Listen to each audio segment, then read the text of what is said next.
There's only one place you can hear Jonathan Mosen, and that's right here, the home of the fun guys. This is Mushroom FM. Very much looking forward to bringing you another edition of Mosen At Large. Shortly after that, at 5 p.m. Eastern, we cut way over to Canada, and Steve Cadway is here. He's going to be doing more version comparisons for you. At 7 o'clock, it is Dan Sweeney with another edition of One Hit Wonders, a look at songs that made it between 1955 and 1985 at about this period that were one-hit wonders. And Snow White FM is in the best of at 8 o'clock. Mushroom FM. There's a funny fungus among us, but you caught it from the fun guys. Maybe so, but nobody can deny it's a pretty funny fungus. Mushroom FM. Welcome to another live edition of Mosen At Large, the show that's got the blind community talking. I'm Jonathan Mosen. On the show today, a Cloudflare new tool is inaccessible and could put blind people's jobs at risk. Is it okay to bring blind children into the world? More on Siri voices and meditation. Mosen At Large Podcast. It is a busy show, I tell you, but if you would like to be in touch with the show, you're very welcome to do it. Let me just run through the ways to do that. Jonathan@mushroomfm.com is my email address. That's JONATHAN at mushroomfm.com. You can attach an audio clip to your email or just write something down. You can also call the listener line, and that number is 864-60-MOSEN, 864-606-6736, and Twitter is open as well. So if you'd like to join in the Twitter conversation, you are welcome to tweet with the Mushroom FM hashtag. Just write the number sign and Mushroom FM anywhere in your tweet, and it'll get to me, it'll get to other listeners who are tracking that hashtag, and that's a great way for you to have a conversation with other listeners who are also listening to Mosen At Large live today. You've been able to overcome the myths and misconceptions that are all too common out there, and you have landed a great job. But your security-conscious employer in this era of remote working rolls out a new feature that effectively locks you out of your browser. Now, that is a situation that some blind people could realistically be facing, and the company was warned about it and told how to fix it well over a year ago. To tell us more, I'm joined once again by Matt Campbell. Hi, Matt. It's good to have you back. Hi, Jonathan. Thank you. So the feature that we're talking about today is the remote browser isolation from Cloudflare, and there'll be people at various stages of this journey. So let's go back to the beginning and talk about who Cloudflare is for those who haven't encountered it before. Sure. So Cloudflare is best known as a company providing services for website owners. These services include a content delivery network, which basically makes your website faster, and a web application firewall, which protects your website against various security vulnerabilities. But Cloudflare has lately been expanding into services for corporate networks, offering products that compete with what's called a virtual private network, or VPN, which many of our listeners may have had to connect to while working from home. And a conventional VPN runs on a machine back at the office, and so you have to connect back to the office, even if nobody is in the office at the moment, in order to access your corporate network with your files or your email or whatever else is back there. What Cloudflare has been doing is basically implementing a VPN in the cloud, as it were, really in their 200 plus data centers that they have all over the world. And another thing Cloudflare does that some people might be familiar with is, of course, this DNS that they offer, which is actually quite a good product, where you can use their DNS and they purport to be very secure and fast, and that does quite a nice job as well. Yes. They came out with the DNS first, and then they sort of built on top of that with the VPN. Cloudflare has VPN products both for consumers and companies, and their consumer VPN product is called Warp, and it's not really intended to hide or disguise your location like a lot of VPNs are, but it's supposed to make your internet faster, particularly if you are on a low bandwidth or high latency mobile connection. And both Warp and this 1.1.1.1 DNS product are also deployed in their 200 plus data centers all over the world. So it all sounds very robust and secure already. But why then is there a need for this new thing that is causing some accessibility concerns called remote browser isolation? The idea behind that is that people at work, while they use their browser for internal applications, they also need to be able to browse websites that the company doesn't necessarily trust. And while browsers have their own multi-layered security implementations, such as the Chrome sandbox, there are ways of exploiting vulnerabilities to escape the browser's security protections and gain access to the user's machine and whatever sensitive data may be stored there. So the idea behind remote browser isolation is that when you browse to an untrusted website with this VPN turned on, Cloudflare will redirect you to a web application that they run where they basically run a browser in one of their data centers, and that remote browser goes to the web page that you wanted to visit and renders the web page, does all of the processing of the HTML and JavaScript and all the other things that make up the web page, renders it, and sends back basically graphics of the rendered web page. And then when you do keyboard input or mouse clicks or tap on a touch screen, those input events are sent back to the remote browser. So it's kind of like a remote desktop application like TeamViewer or LogMeIn or any of those. It's more sophisticated in the way that it sends down the graphics, because sending back a video stream is pretty high bandwidth. So they do something they call network vector rendering, where they basically send back a sequence of commands to draw a line here, draw a rectangle there, draw some text possibly. But as far as we're concerned, when it comes to screen reader accessibility, it's still just sending back graphics. And that means that with all those lovely pictures on the screen, a screen reader user is completely locked out. So what do you get? Just a blank screen? What you get, as of a few minutes before I started recording, is, first of all, you get a bunch of diagnostic information and debugging UI that isn't even normally visible on the screen. And then after all of that, you just get one unlabeled graphic. Who is likely to be affected by this? I mean, what kind of workers might find themselves being required to use this technology from Cloudflare and therefore effectively rendering their browser completely inaccessible when they're logged into this? Well, it's hard to say which companies are actually going to buy this thing, but I would imagine companies in highly regulated industries such as banking or healthcare, basically anyone who is really conscious of security, and probably smaller companies in these areas will be the first to sign up, just because bigger companies have more inertia when it comes to adopting new things, I would think.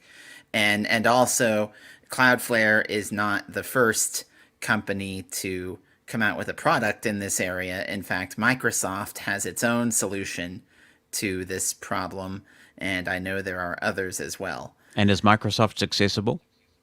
Yes, it is. Okay. The point I'm getting at by asking you that question about the users is that although we've given quite a technical explanation for those who are interested in geeking out on this, this is not a problem that is going to be limited to IT professionals, that you could find this thing rolled out in your workplace because a sysadmin, someone from your IT department, or the company that perhaps does your IT for you, has decided that this is a really good security step to take.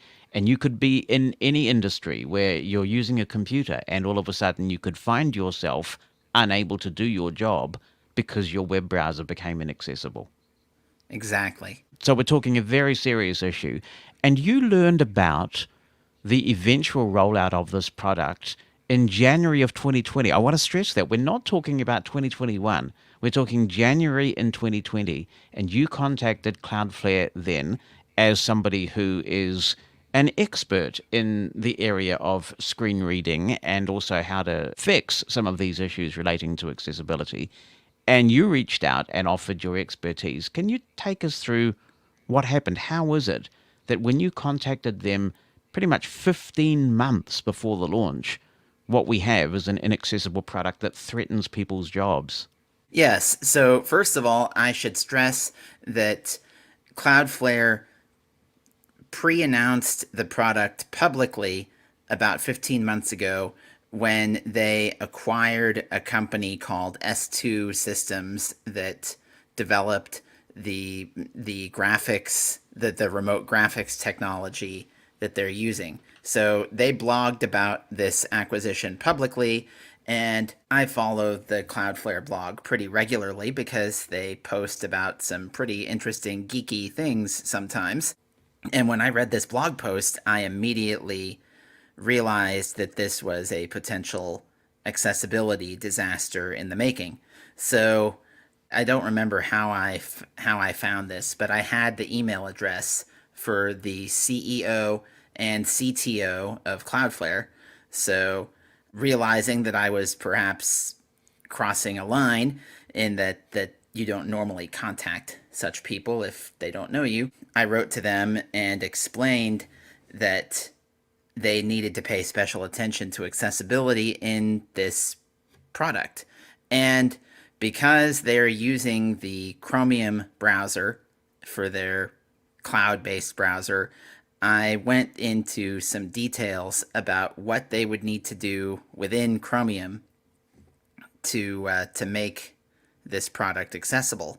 And the CEO was quick to respond in January of 2020, saying, "Thanks for reaching out. We have already considered accessibility, and I agree that we don't want to take a step backwards as we work to build a better internet."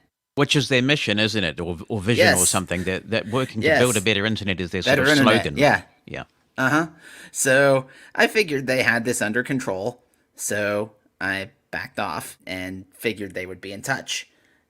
October 2020, they announced that this product was in private beta. So I wrote to them again and asked, "Can I join your private beta so I can give feedback on accessibility?" And they said, "Yes, we've added you to the waiting list."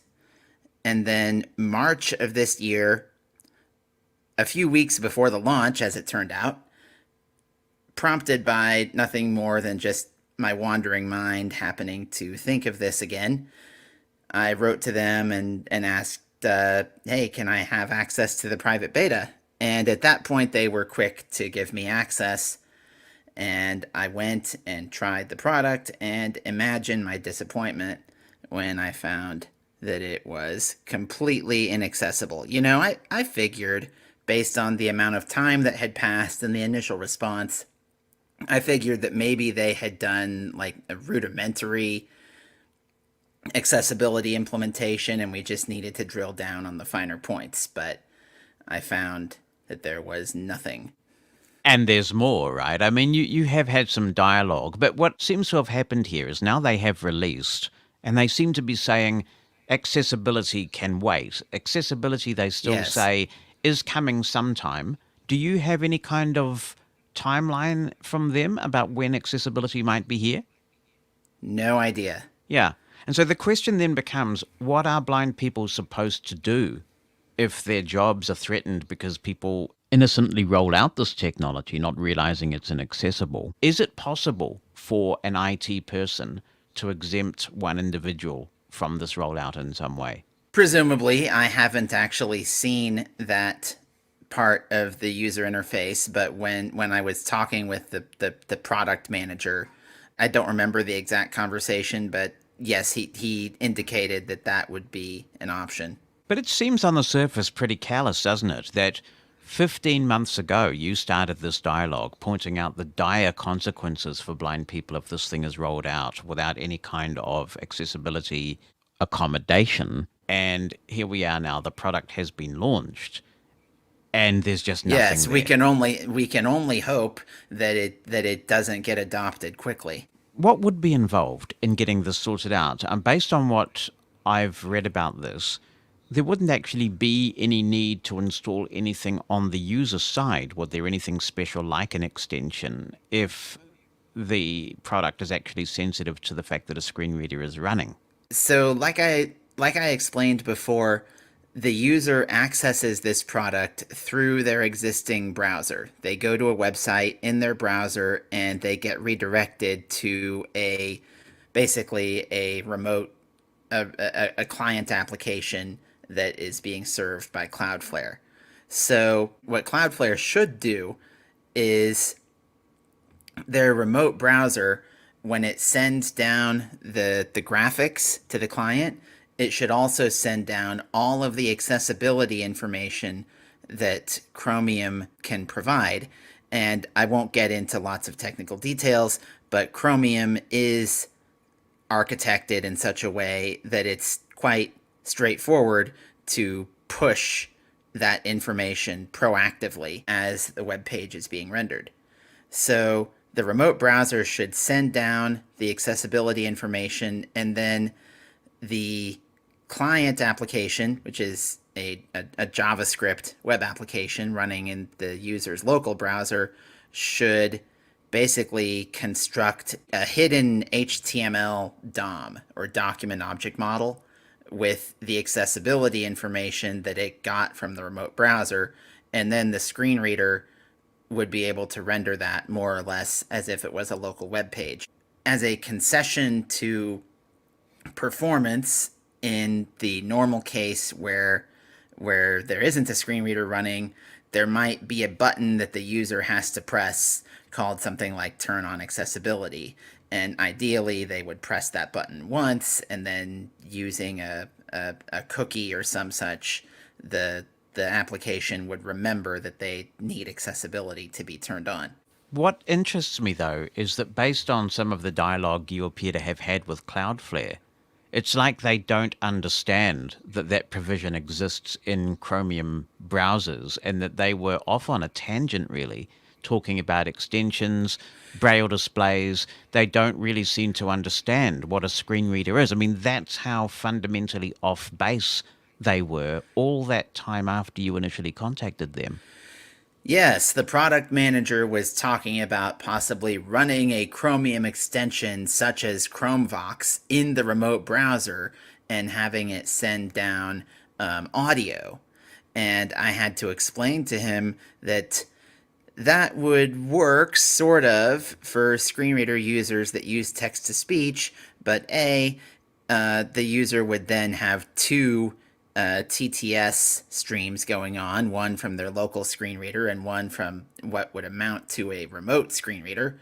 And B, it wouldn't work for users that use braille displays, not to mention other assistive technologies outside of screen reading, because this is also going to be a problem, I believe, for people with mobility impairments that depend on speech recognition and the like. So the fact that they even thought that that was a viable solution worth pursuing indicates that they have done no real consultation with the community at all. Right. I even tried to steer them in the way that they should go in my very first message. What can be done about it now, then? Clearly, is there some sort of warning that people should be sending? I note, for example, that there is now a web page you can go to about accessibility overlays that people can be referred to, and I'm wondering whether some sort of similar page or blog post or something needs to be set up, because not everybody's going to listen to a podcast and an in-depth explanation like this. So that if this stuff starts to be rolled out and a blind person who doesn't have a lot of IT knowledge, but maybe hears the word Cloudflare and this technology being mentioned, can point people to and say, hey, Mr. or Ms. IT person, you're going to lock me out unless you find a way to exempt me from this. I haven't published a web page or a blog post about this yet, but now that you bring this up, I guess I kind of should. Yeah, I mean, people need to be warned, don't they? Because they could literally find themselves turning on their computer one day and just completely locked out of their job. Yes, if their machine is centrally managed by their IT department, it could absolutely be pushed down to their machine while they're, yeah, at night sometime. Well, I appreciate you acquainting us with this. I should emphasize that I also reached out to the chief executive of Cloudflare, indicating that we would be running a story on this and that it would be good to speak with somebody about what kind of timelines we were looking at, how it got to this. They have chosen not to respond to that. Cloudflare, of course, is absolutely entitled to get back to me and exercise a right of reply if they want. But I appreciate you coming on and explaining this, Matt, because it's potentially a really serious issue for those affected. Yes, thank you for helping me get the word out. Mosen At Large Podcast. In sunny Australia, Tristan Clare writes, "First, I can't agree with you more regarding the importance of blind mentors. I can think of one particular instance where the absence of older blind people might have led to a different outcome for me and my brother. When I was a baby, I was diagnosed with LCA. It took a while for the diagnosis. The first eye specialist who took a look at me said, 'She's fine, just a bit of nystagmus. She'll probably never play tennis, that's all.' Well, he wasn't wrong. I never did play tennis. I'm sure you make a racket anyway, Tristan. Yeah. When the actual diagnosis came, my parents were told that I was totally blind. It was genetic, and they should seriously think about not having any more kids. My mum was already pregnant with my brother, so the gate couldn't be shut on that one. He also turned out to have the same condition. Later, it was found that I had some residual vision, but not, fortunately, before I was taught Braille, with a lowercase b. But I digress. My main point is that doctors in the late 70s had no problem with bandying around phrases like, "They'll never have a normal life," and "you'd be better off not having any more children." My parents had very little experience with blindness, so if they'd only had information that was so medicalized and pessimistic, then I'm not sure how we would have turned out. I guess they would have done their own research, since they're sensible people. But remember, this was years before the internet, and access to information about disabilities or anything else was a lot harder to come by. Fortunately for all of us, they were put in touch with an independent, successful blind woman who, apart from being a parent herself and a respected academic, also had a paid position answering the questions of nervous new parents. I can't stress enough how invaluable this lady was to my parents. I only have hazy memories of a nice lady who brought fun, noisy toys to our house every Thursday, but her presence in the first couple of years of our lives made all the difference to my parents. Her very existence as an independent, employed blind woman was evidence against the gloomy predictions of everyone else in the field. Fortunately, no one undid this good work by saying that she was a, quote, super blind person, unquote, a term I utterly loathe and detest. I haven't heard it from a lot of sighted professionals out here. It seems to be more popular with fellow blind people. The term is most often attached to blind people who are considered to be, and I quote, getting above themselves. It completely devalues whatever hard work and struggle that person might have had to go through to achieve whatever it is that the other person finds so objectionable, be it employment, living independently, earning a scholarship, or founding your own YouTube channel. One of the side benefits of being educated in a blind school is that you come into contact with kids from all walks of life. Most primary school kids who are mainstreamed will go to the school of their local area. Of course, there are some schools that are incredibly diverse, but the majority are people from largely the same ethnicity and socio-economic background. Certainly the school I was mainstreamed into was very white and middle class. But before then, I attended the blind school and met kids from everywhere. Many were middle class and came from traditional nuclear families like mine. Some were rich enough to live in mansions and have nannies. Others came from dysfunctional home settings or poverty. Unlike a lot of kids my age, I knew kids who had died by the time I was 7. I lost touch with a lot of people when I left the blind school, but thanks to social media, I've been able to reconnect with people I thought I'd lost forever. I know that the hand you're dealt can have an influence on the outcomes of your life, but I also know people who have clawed their way out of incredibly bad home lives and been able to break the cycle of poverty or abuse, as well as people who were given all the opportunities and resources in the world but weren't able to make use of those opportunities. Just as it is incredibly judgmental to write off blind people who are unemployed as lazy or underachieving, it is equally dismissive to devalue the achievements of blind people who have done well in life. It creates unnecessary divisions within our community, and for people whose only human contact is the blind community, may discourage them from seeking advancement for fear that they will be ostracized from the people they think of as family. I have heard of this phenomenon within other marginalized groups, and I think it's really sad that we can't pool our knowledge and experiences to help each other. Thanks for the thoughtful email, Tristan, as so many of your emails are. I agree with you, envy is a terribly destructive emotion. There is a big difference between ambition and envy. I had a blind guy come up to me not so long ago, and he said, "I want your job." And I said, "Good on you. I hope you get it sometime, or at least a similar one." That's fine. If you can see someone with something that you want, a lifestyle that you want or whatever, and you aim for it, then go for it.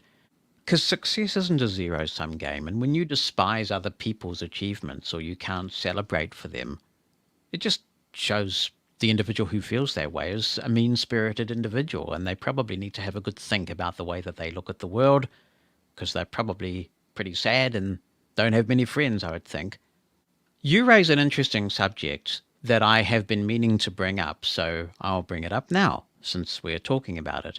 The attitude that is still very prevalent in society about producing disabled children, or specifically in this instance, producing blind children. Now, my first wife, Amanda, my children's mum, is a wonderful champion of blind people, and she now does an outstanding job teaching blind kids in New Zealand, and I think the blind kids that she teaches are just so incredibly fortunate to have her. When I was heavily involved in the consumer movement here in New Zealand, we were invited to a meeting somewhere where they had a genetic counsellor talking, and there were a lot of people with RP, retinitis pigmentosa, and similar conditions. And so the genetic counsellor started talking about X-linked and things like that, conditions, and saying, and she was using language like, in such and such a situation, you have a 50% risk of having a blind child. And she kept using this term risk whenever she talked about having a blind child. And I was just so proud of Amanda when she got up and she interrupted this woman in the middle of her presentation. And she said, "As a sighted person who is married to a blind man, I just want to tell you how offensive I find your language to be. Why don't you talk about a 50% chance of having a blind child? Why are you talking about a 50% risk? Would you say that we have a 50% risk of having a boy or a 50% risk of having a girl? You using language like this to vulnerable people who are thinking about their reproductive futures is blatantly ableist and irresponsible. And boy, I was never prouder of her than that day. That was, well, perhaps when she gave birth to our kids. I mean, hard to beat that. But that was an astoundingly brave thing to do. She may well have changed the lives of many people by making that statement. First, because there was somebody sighted getting up in that group of people and telling them that blindness didn't have to be a tragedy. And second, I hope that from that day to this, assuming she's still genetic counseling, she has never used the word risk like that again. But, we're not squeaky clean on this either. There's another aspect of this, and that is the attitude that some blind people have to knowingly bringing other blind children into the world. Now, this came up for me because I was interviewed on a show in Australia, actually. I think it was Stephen Jolly who interviewed me. And I made a passing comment that I thought nothing of. I said something about, he was asking me, what's the condition that causes your blindness? And I was explaining that it was an X-linked thing. Norrie's disease is what it's called, for those interested. And I was explaining that it was an X-linked thing, which meant that my children had no greater chance of being blind than any others, but that my daughters had a 50% chance of having blind sons.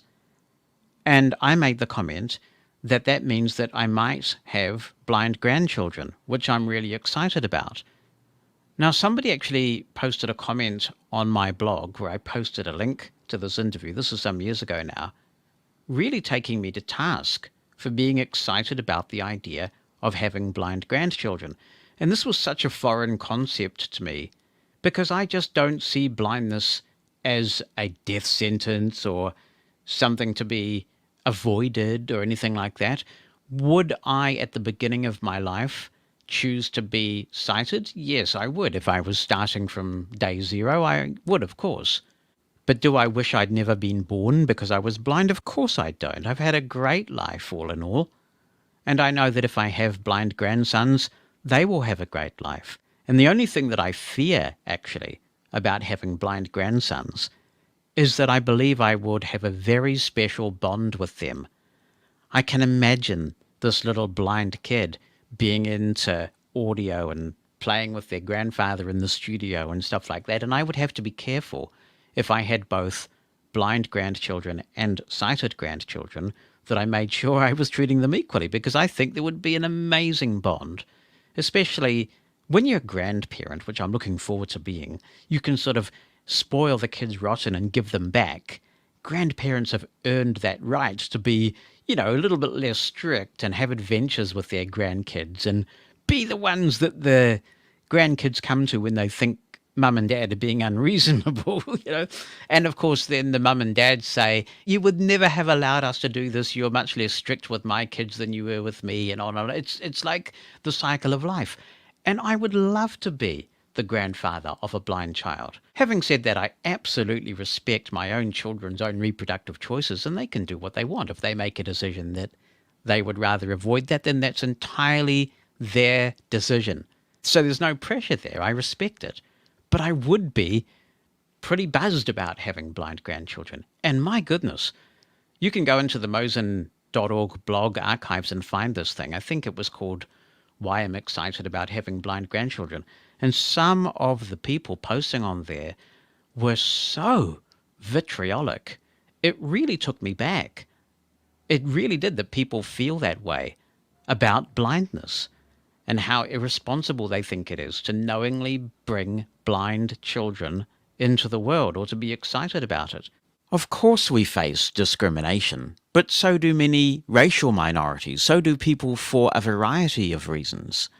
Of course society makes decisions that disable us. That's why, as I've said here on the podcast before, here in New Zealand we talk about disabled people, because it is society, by virtue of its choices, that chooses to disable us. But we continue to make progress on that front. We're admitting defeat if we say, because society chooses to disable us, we just won't reproduce anymore. Imagine the rightful backlash if that was said about a racial minority. Oh, there's just too much prejudice, so we should just stop reproducing. The reason why I've been thinking about this lately is because of an article I read a few months ago, and I was so appalled by this article, I filed it away, thinking, I wonder what Mosen At Large listeners think of this.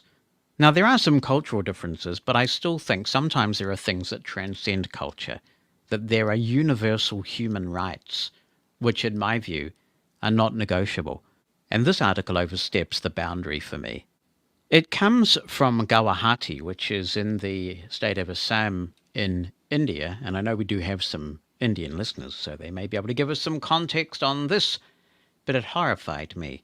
It says members of the world's largest blind family, which lives in Assam's Nagaon district, are visually challenged due to a hereditary disorder, health experts have found. The family has 18 blind members running across 4 generations.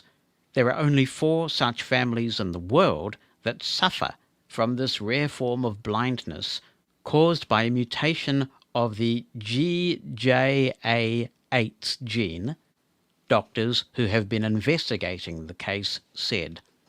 The other 3 families with the same disorder were discovered by University of Sydney Genetic Laboratory. Now that the cause has been identified, every pregnancy should be tested for the presence of the gene. If found, they will have to go for termination as per law. The selection of unborn members will gradually reduce the burden, and after a few decades, the defect will disappear.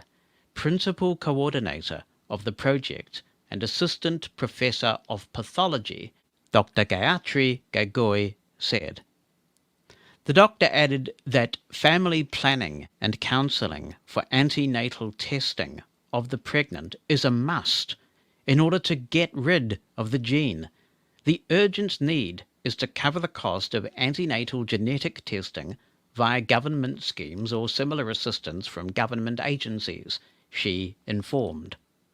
Dr. Gagoi's team had a series of discussions with local officials as to how to cover the expenditure of genetic testing, as it would cost around 10,000 rupees each time. However, the biggest predicament is that the existing facilities cannot be used for these kinds of rare diseases, since it is not included in the government's guidelines. We have achieved most of our scientific objectives, but the immediate need is to cover the cost of antenatal genetic testing, as only that will ensure that the coming generations get to lead normal lives, she said. Very late, while one pregnancy was found normal, another had to be terminated because of the presence of the gene. Elaborating on how her project started, the doctor said until February 2018, nobody recognized the unique case of the family who had earned their livelihood by begging. So there you have it, really. Eugenics, alive and well. It absolutely sickened me when I read this. Let's be clear, I'm not getting into the issue of somebody making a choice. What I'm getting into the issue of is apparently a law. The article specifically says that the law requires this. Blindness doesn't stop them from being anything they want to be. What stops them from being anything they want to be is lack of opportunity, lack of education, lack of resources.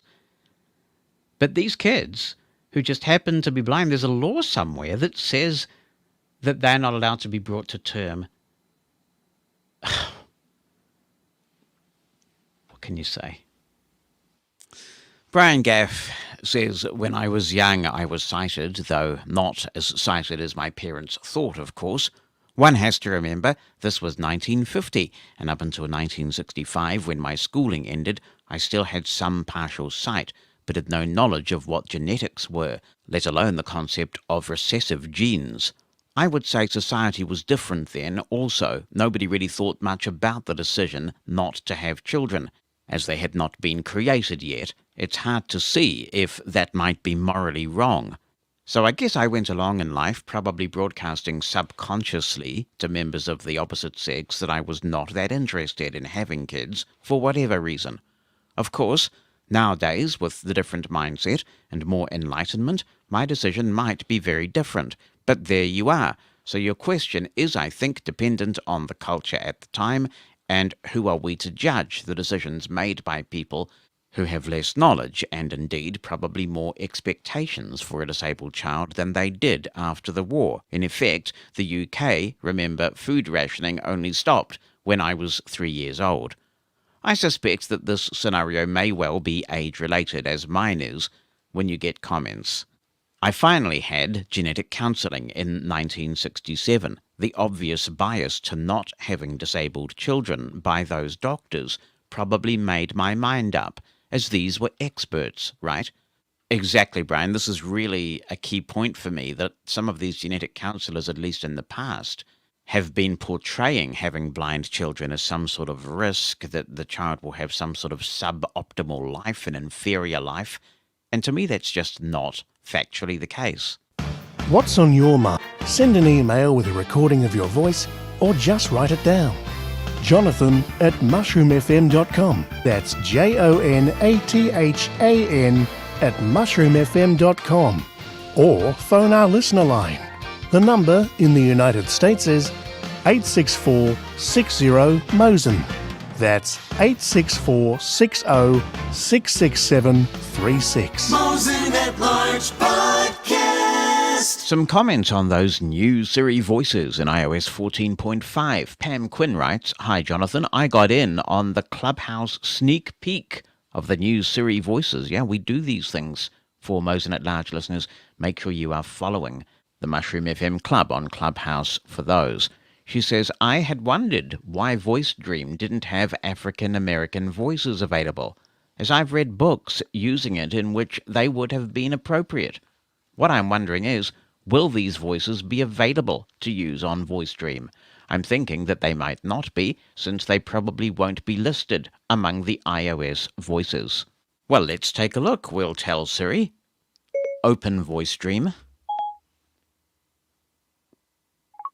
Here we are using Voice Dream Reader. I'm still using the Siri Voice 3 that was introduced in the 14.5 beta. And I know that by performing a 4-finger single tap towards the bottom of the screen, I will get to the last item, which should be Settings. Toolbar. Settings. Button. We'll double tap. Settings. Heading. And flick right. Close. Button. Cloud Sync. Button. Content Sources. Button. Manage My Voices. Button. All right, and we'll double tap that thing. Manage My Voices. Heading. And flick right. Close. Button. English. Heading. iOS Aaron. Button.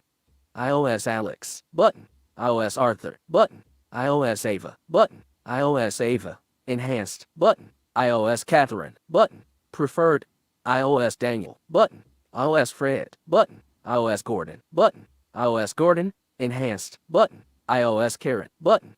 iOS Karen. Enhanced. Button. iOS Martha. Button. iOS Moira. Button. iOS Nikki. Button. iOS Rishi. Button. iOS Samantha. Button. iOS Tessa. Button. Graham. And so we've moved past the iOS voices, and it appears that they are not available in Voice Dream Reader at the moment. Geeks of the world rejoice, because we have a really interesting email here from Zachary, who says, "Hey Jonathan, just wanted to give you and your listeners a quick tip on using Speak Screen with the Siri voices in iOS. I was not aware of this until recently. However, if you enable Speak Screen and select one of the voices used by Siri, the voice used will be the neural network version that is in the assistant itself.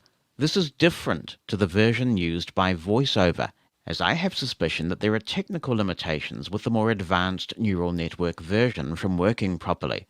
I'm not sure if this was changed in 14.5, as one of my friends tried it yesterday, and it was the more common concatenated version of the voice.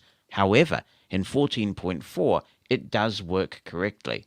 This is great because the new Siri voices that are rolling out have significant improvements over the older versions and could be more enjoyable if you wanted to sit back and read a news article, for example.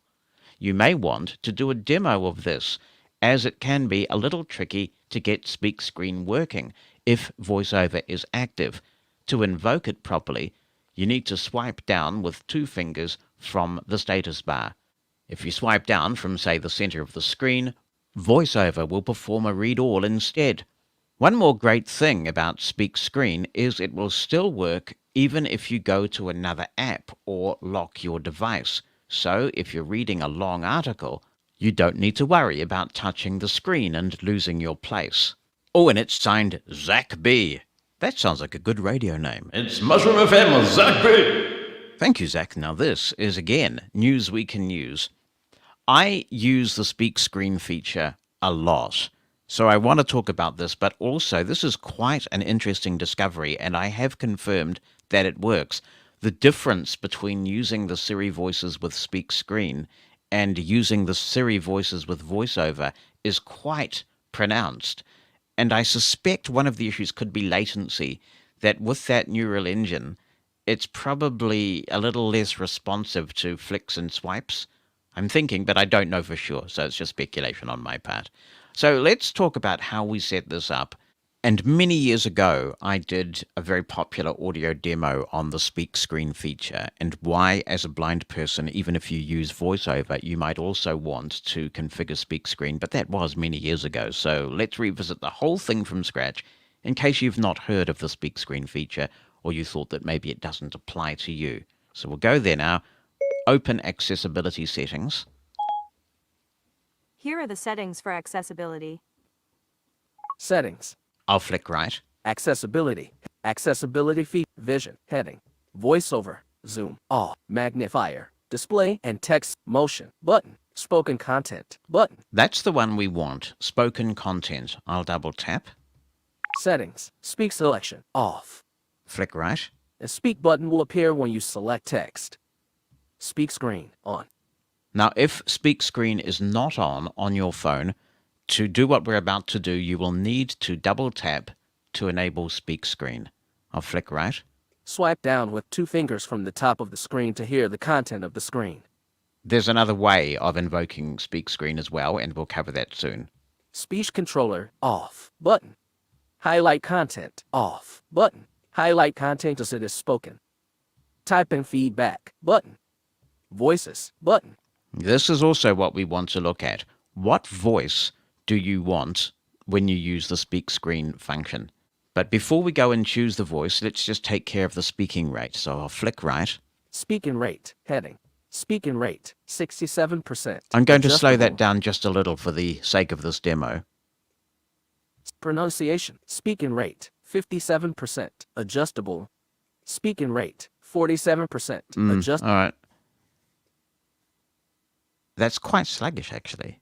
But I'm just trying to get some Speaking feedback rate. from it. 67%. Okay, it's not speaking as I scroll through that slider, but I've got it to 57, which I think should be okay. Pronunciations. Button. And you can set pronunciations here as well. Pronunciation. And that's the end of that screen. So let's go back Speaking rate. Heading. Voices. Button. and double tap voices.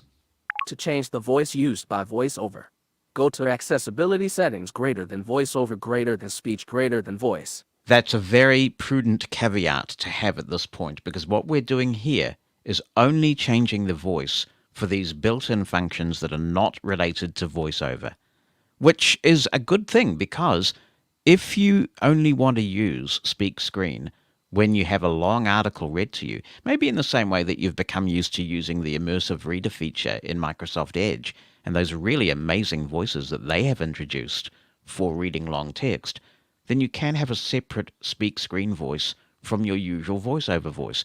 With VoiceOver, it may be more important to you to have something that's really responsive, that's cranked all the way up so you can be productive. But with this, you might want to be really read to as if a human were reading to you. I'll flick right. English. Siri Voice 3 United States. Button. And that's what I've selected at the moment. So this is the same voice, but it's the neural engine version of this voice. Siri Voice 3 from the United States. So very soon we're going to compare the two versions of this voice. I'll flick to the right. Arabic. Modern. And now we can go on and choose voices for other languages. But I'm set up now. I have Speak Screen set up the way I want. Now I'm going to zap on over to Safari.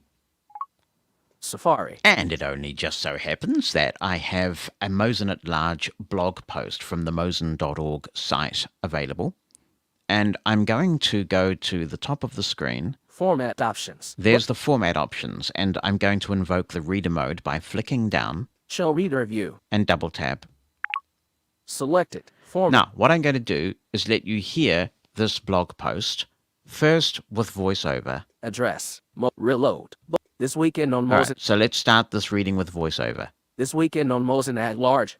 Siri gets new voices, being a voice control efficiency ninja.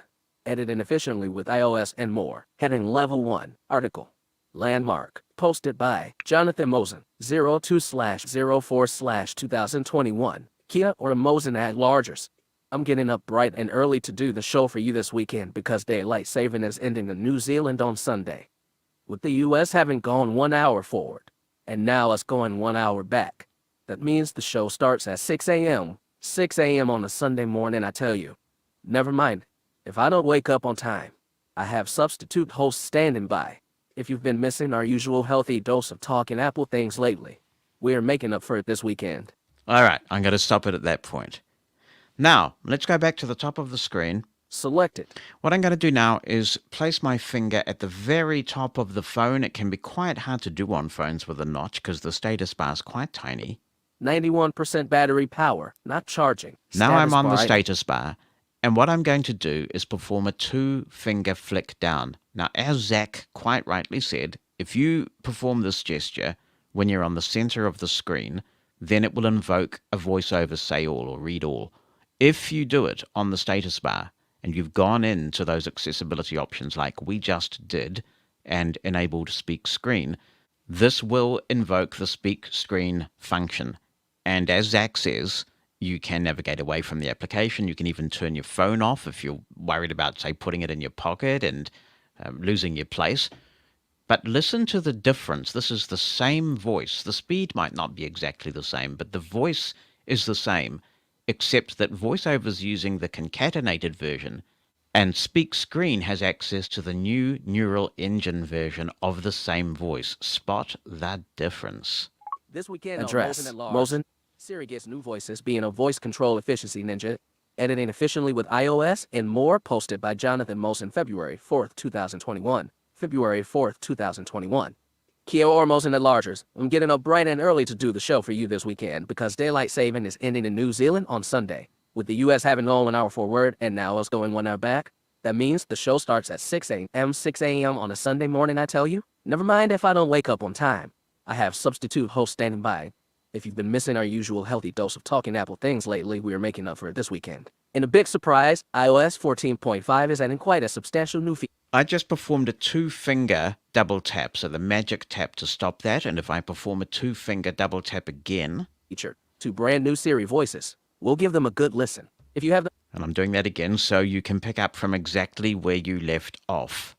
Now, I'm tempted to show you a few other examples with different voices, but you can play with this yourself now that you know how it's done. There is an appreciable difference in the audio quality between the concatenated version and the neural engine version. It really is very noticeable. Just a couple of things about Speak Screen. Speak Screen can also be invoked by using the Siri command Speak Screen. So I can say, Speak Screen. Already because you're running a 14.5 beta. What do you think of them? Are you changing your Siri voices to one of the new ones? Will you use any of them with VoiceOver? We also have an incredibly handy, if not fitly, tip to improve efficiency with Apple's voice control feature by simplifying the commands to give for controlling VoiceOver. A listener has asked me to discuss. All right, that's really very good, isn't it? That is quite a difference. So you can use the Speak Screen command with Siri to speak the screen, and where this can be handy is that in certain apps, it can be very difficult to find the status bar, or the status bar has been obscured. So just by saying to Siri, Speak Screen, you are up and running. Zach did mention that you can lock the screen, and that is certainly the case if you're reading a long article from the web. You can unlock the screen when the article is over. It also works really well in Apple Books. So if you buy from Apple Books, I always, when I'm reading with it, use the Speak Screen function. One of the cool things about this is that you can still get your notifications. It's like reading an audiobook on Audible. If you don't put yourself in Do Not Disturb mode, then VoiceOver can speak the notifications to you, and the book will keep reading like an audiobook using the Speak Screen function.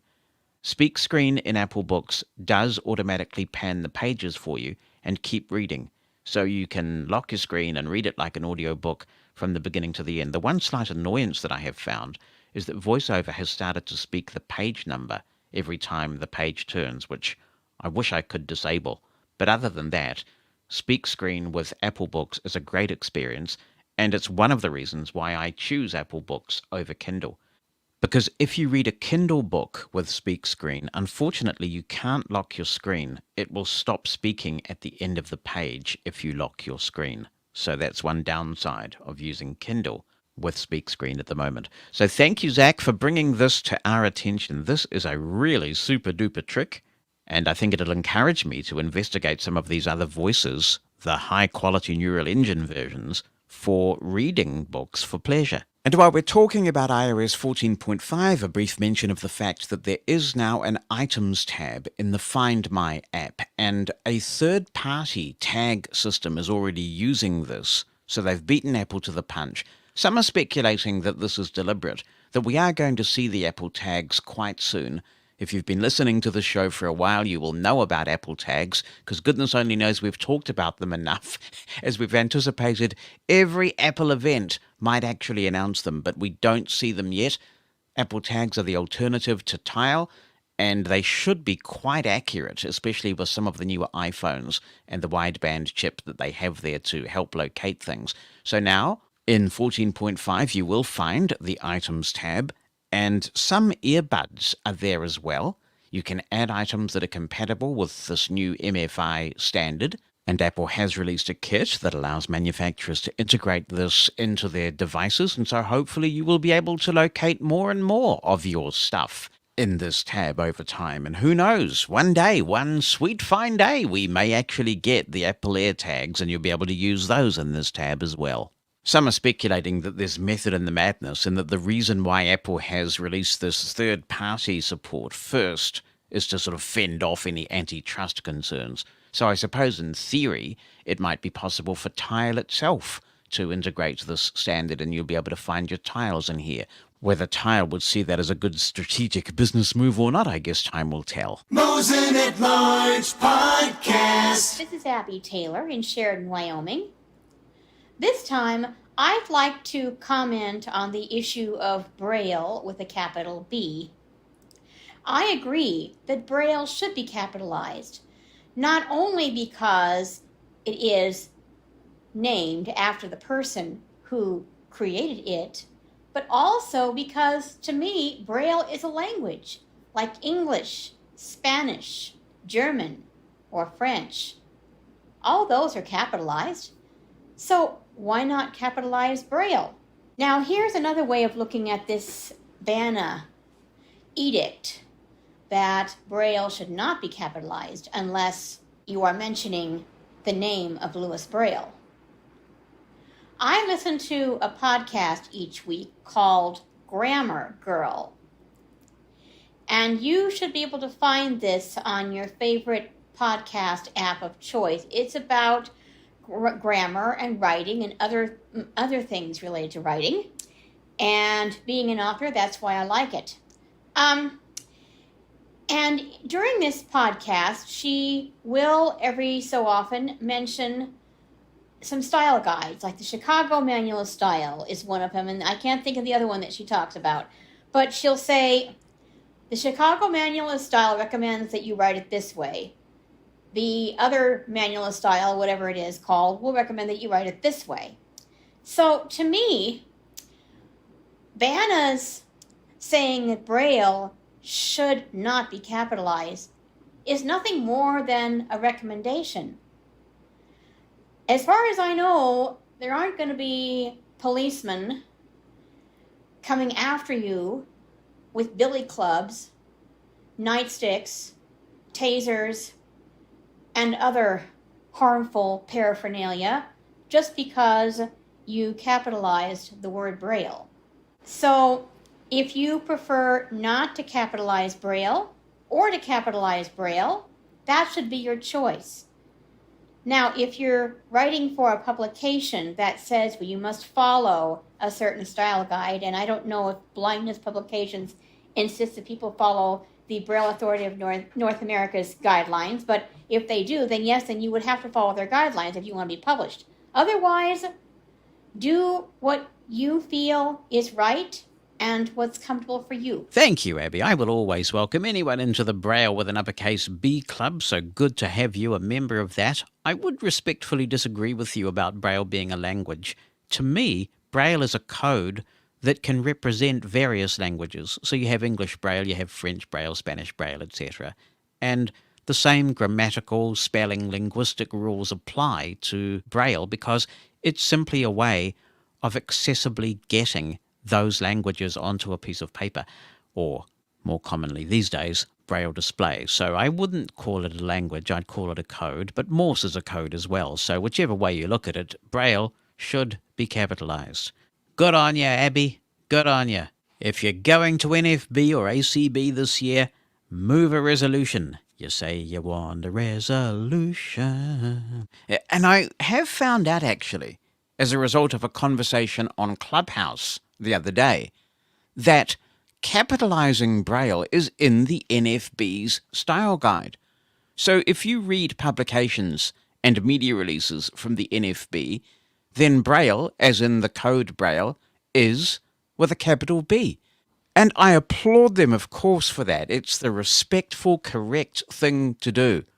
And I do wonder whether then, somewhere in the annals of history, there is a resolution that promotes Braille with an uppercase B already on the books of NFB. But regardless, I think it's time that there was another one, if one already exists, because NFB does it in their style guide. They clearly support Braille with an uppercase B. I do not know if ACB has a position on this, but if they don't, I hope they will adopt one. I really do hope they will adopt one. I think if the consumer organizations around the world take their Braille back and say a small group of people have overstepped the mark with this, then maybe we can get Braille its capital back universally. Mushroom FM. We're into the second hour. That went quickly, didn't it? It's Mosen At Large here on Mushroom FM, and up ahead this hour, due to plenty of requests, we're going to be talking about meditation and mindfulness, maybe a bit of hypnosis thrown in, and general self-improvement. So we'll do that. Of course, we've got more to come. Bonnie's here with her bulletin in the next hour. We'll pay tribute to Prince Philip, and a lot of comments from you too. Mushroom FM. This is Mushroom FM. Jonathan Mosen. Oh, that's really Mosen At Large podcast. To be in touch with the show, let me remind you of those contact details again. The deets, as my daughter would say. I'll give you the deets. That seems to be the modern way of describing it. So the deets are that you can drop me an email with an audio attachment or written down, and you can send that into Jonathan, Jonathan, at mushroomfm.com. You can also call the listener line, and that number is 86460-MOSEN. That is in the United States, so be mindful of that if you're calling from outside the US. 864-606-6736. And finally, we do have the Twitter hashtag up and running. Just tweet with the Mushroom FM hashtag, and it will get to me if you have any comments that you would like to share. An email from Malaysia inspired me to put this episode together. It's a request I've had from several people for some years now, going back as far as the Mosen Consulting days, in fact, when some people asked me to put a book together on this subject. The email reads, "Hi Jonathan, Kevin from Malaysia here. Hope this email finds you well. I always enjoyed your thoughts on meditation and mindful living. The episode with the FitMind founder was so eye-opening I started to use it often. Maybe I've missed it, but have you done an episode or series detailing the story of your meditation journey, sources and tools that you benefited from along the way, and some books and life hack recommendations for new meditators like me? It will be great to hear from a blind meditator point of view on the tools and resources that are useful for us in mindful living." So here we go, and thank you for the email. First, let's begin by having me set some expectations. You know, there was a common phrase you'd find on web pages during the early days of the World Wide Web. It seemed like every other website that you visited offered the disclaimer, "This website is under construction." That phrase popped into my head when I started thinking about how to answer this question about my self-care choices, because I feel like I'm very much under construction. Of course, it never used to be that way. Actually, I wish I'd landed a CEO job when I was 18, because I knew everything then. I've lived an active life like many people, with successes and failures and triumphs and tragedies. Took some deliberate investigative and life-changing steps along the way, and now I feel like I can be proud of my progress, that I will remain a seeker while finally getting to the point in my life when I can accept that I'm okay the way I am. Yet answering this question honestly really requires me to be open and a bit vulnerable, but I'm prepared to do it because I received some truly moving correspondence after the podcast episode on ketogenic transformation, and I hope that this might have similar value to some. But I am very aware that I don't have all the answers, so I hope this episode piques your interest enough to explore the subject further on your own. Anyone who's listened to me for any length of time knows that the Beatles have had a profound influence on my life. Even as a kid, I was fascinated by the Beatles' story, a story that taught me that even though I was growing up in a working-class family, where no one to that point had gone on to university, if I had talent, worked hard, and had a little bit of luck, I could be successful. Meditation features in the Beatles' story. George Harrison introduced the Beatles to Maharishi Mahesh Yogi, and all four ended up attending a meditation retreat in India. As a kid, Sgt. Pepper was my favorite album, but I did often used to get up and skip George's track Within You Without You. It was weird and boring to me, and since I had a vinyl copy of Sgt. Pepper, skipping it took a lot of effort, since I had to lift the needle from the LP as a blind person trying to guess where the next track was, which was When I'm 64. When internet streaming came along in the 1990s, I remember being able to tune into a lecture from the Maharishi Mahesh Yogi, and as a Beatles fan I was really intrigued to be able to do that, but it was too spiritual for me. As an atheist, I was skeptical of anything that seemed like religious rituals or claims without basis. But meditation and other self-improvement techniques were waiting for me when I was ready for them. Like many people, it took being in crisis and being at rock bottom for me to turn my receiver on. While I don't believe that we are hostage to nature or nurture, which is incredibly empowering to believe, I do think that certain things come naturally to us, and other things, while not impossible to achieve, might require much deeper work. As a father of four, it's always fascinated me how my children's innate personality traits were there from birth. As for me, I've always had a natural aptitude for writing, public speaking, technology, and leadership. I was the high school kid who managed to get myself out of PE class because the teachers needed my help with the latest computer tech. I've seen others struggle with mastering technology that is inherently intuitive to me, and that doesn't make me more intelligent or them thick. It's just a skill I have in that particular area. And on the other hand, I'm not a natural cook, I'm not particularly handy around the house, and I don't think that I was born a wise soul. I've met people who are. You just know that they have life under control. I was also born a sensitive soul, so that's a pretty challenging set of attributes to have in one person, although it's not uncommon for creative people, and I count myself in this category. You only need to look at the musicians, the artists, the comedians, the fashion designers, and yes, the broadcasters, who've struggled in various ways. Oscar Wilde once said, "Life is a comedy for those who think, a tragedy for those who feel." He didn't choose to comment on what it's like for those of us who think about things and feel things very deeply. If you've listened to the biographical series that Glenn Gordon recorded with me, you'll already know that I've been on the radio since the age of 4. I was a gregarious kid and, like many blind children, listened to the radio a lot. Also, like many blind kids, I absolutely loved playing with the telephone. So naturally, when a talk show was on that my mum would tune into regularly, everything just clicked into place. It was all in sync. I'd been taught how to dial the telephone with its rotary dial back then. I loved the radio, enjoyed an audience, and I'd learned to talk from a very early age. So one day it all came together and I called the radio station, and before I knew it, I was going into the studio. It's funny how people often crave fame and despise it once they have it. I loved going into the radio station, and I'd be so excited the night before that I could hardly sleep. When I was in the studio, I felt like I belonged there, and time went by so fast. I guess these days we would call that being in the zone. But there was a price to pay for that, and it was a pretty heavy one, actually. Once I started going to school, some of the kids resented the fact that I had this profile and they did not, and I get that. Teachers sometimes made caustic comments, and to be fair, as a child, it all may have given me a little bit of an attitude.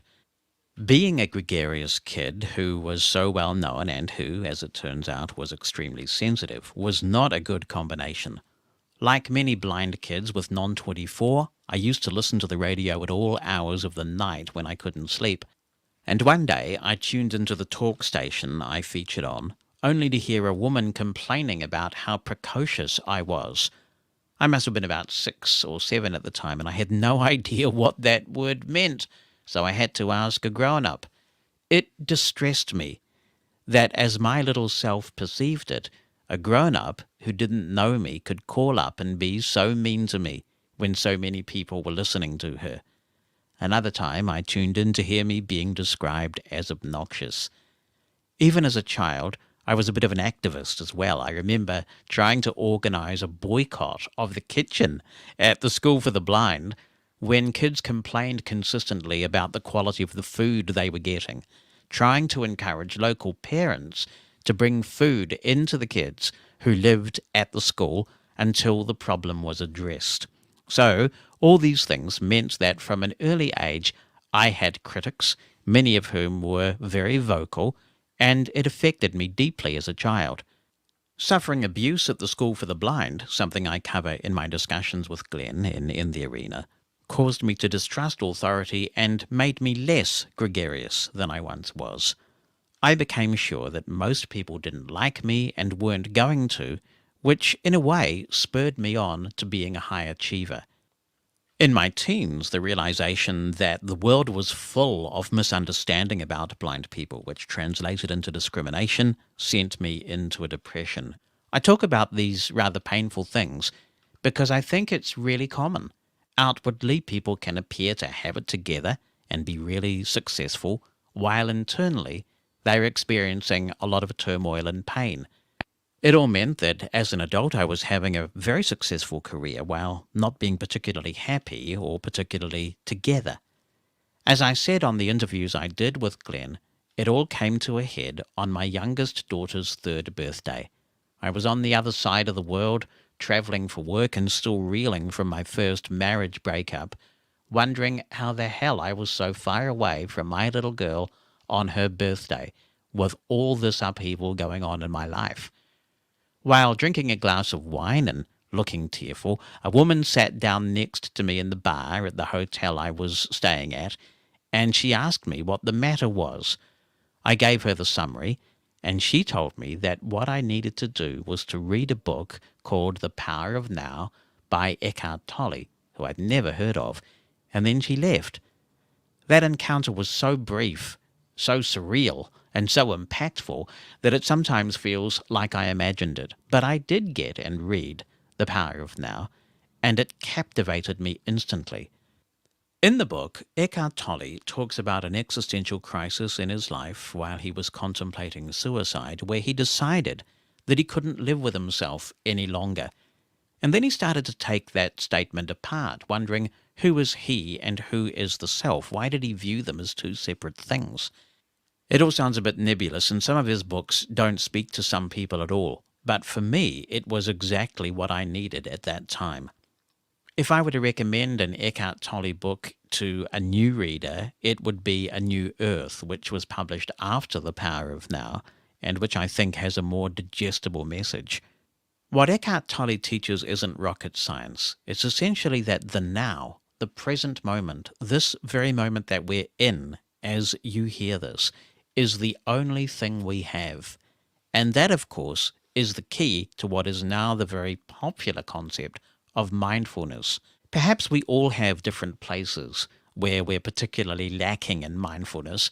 For me, it used to be the shower. I'd be in the shower and I'd think about meetings I was going to be in that day, or meetings I had the day before, or some social media exchange, or something that happened to me 15 years ago.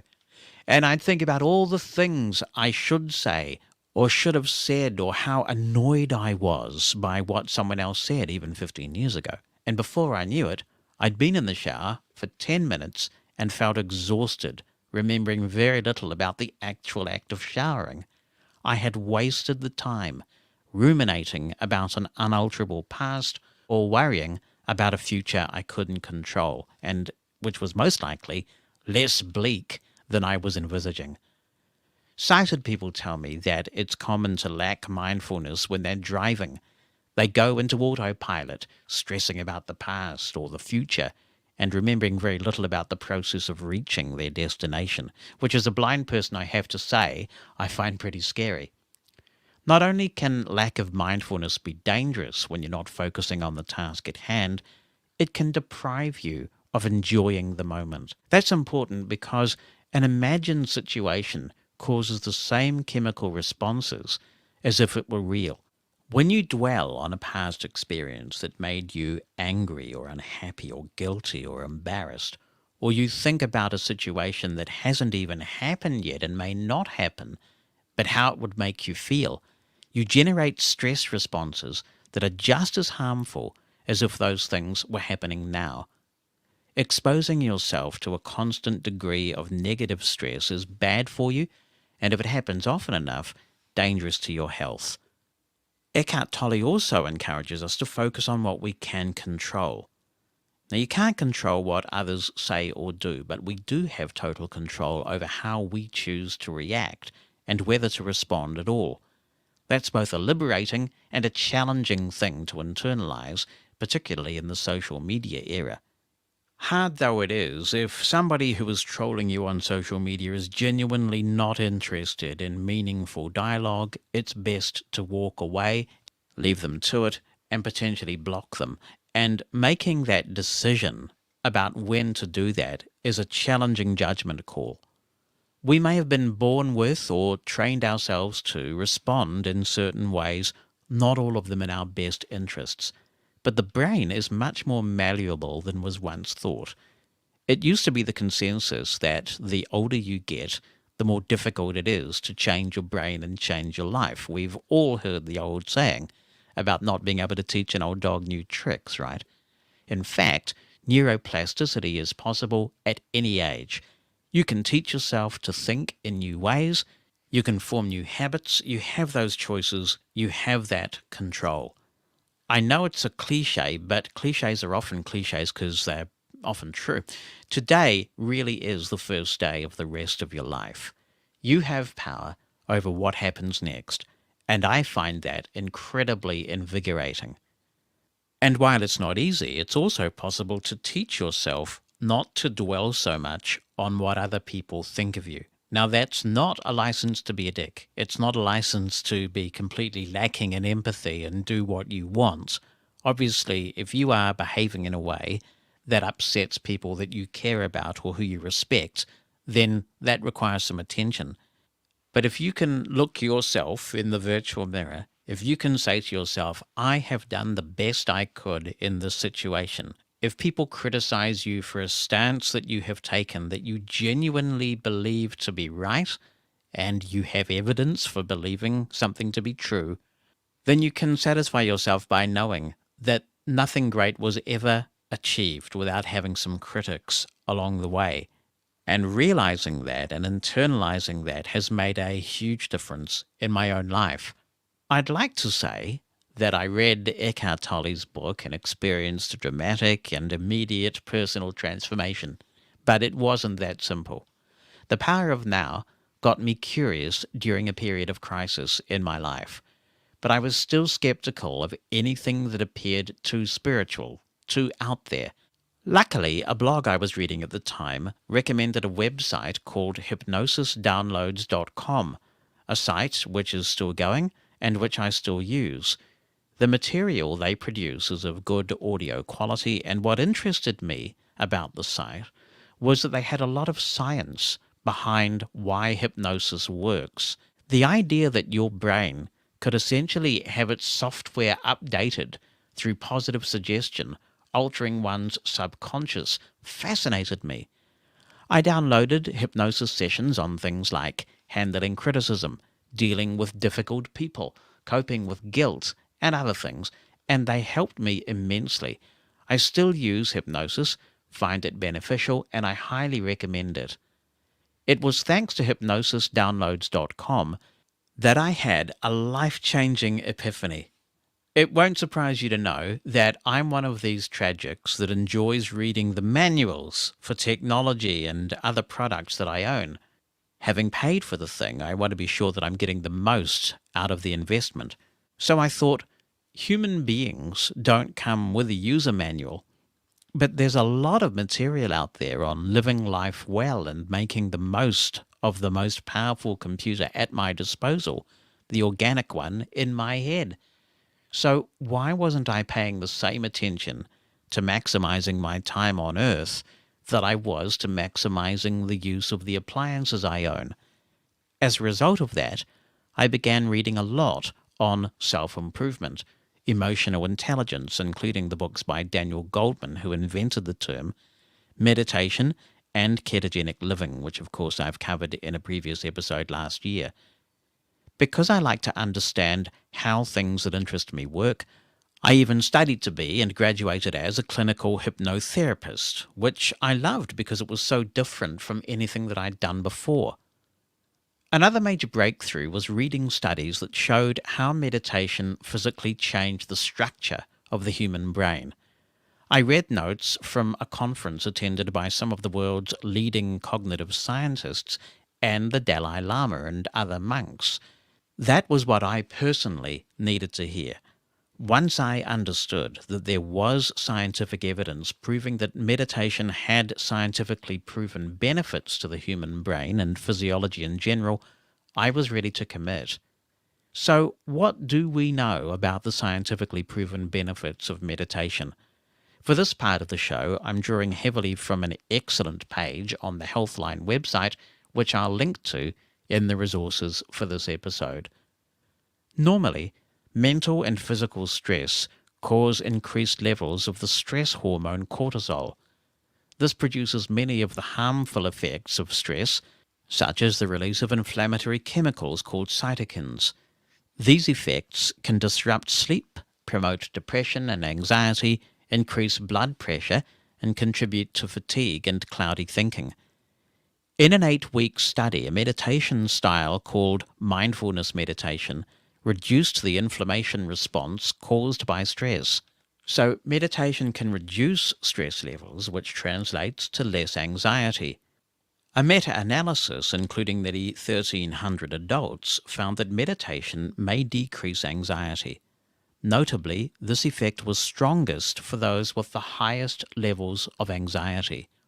One study also found that 8 weeks of mindfulness meditation helped reduce anxiety symptoms in people with generalized anxiety disorder, along with increasing positive self-statement and improving stress reactivity and coping. Another study in 47 people with chronic pain found that completing an 8-week meditation program led to notable improvements in depression, anxiety, and pain over 1 year. Some research suggests that a variety of mindfulness and meditation exercises may reduce anxiety levels. Meditation may also help control job-related anxiety. One study found that employees who used a mindfulness meditation app for 8 weeks experienced improved feelings of well-being and decreased stress and job strain compared with those in a control group. So if you think your job sucks, give meditation a go and see if it makes a difference. Many businesses now offer meditation courses, and in fact, you can read a book about Google's mindfulness practices. It's called Search Inside Yourself, and it's a very good read.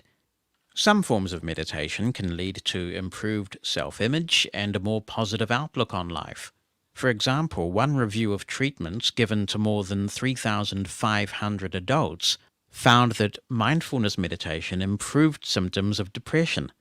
Similarly, a review of 18 studies showed that people receiving meditation therapies experienced reduced symptoms of depression compared with those in a control group. Another study found that people who completed a meditation exercise experienced fewer negative thoughts in response to viewing negative images compared with those in a control group.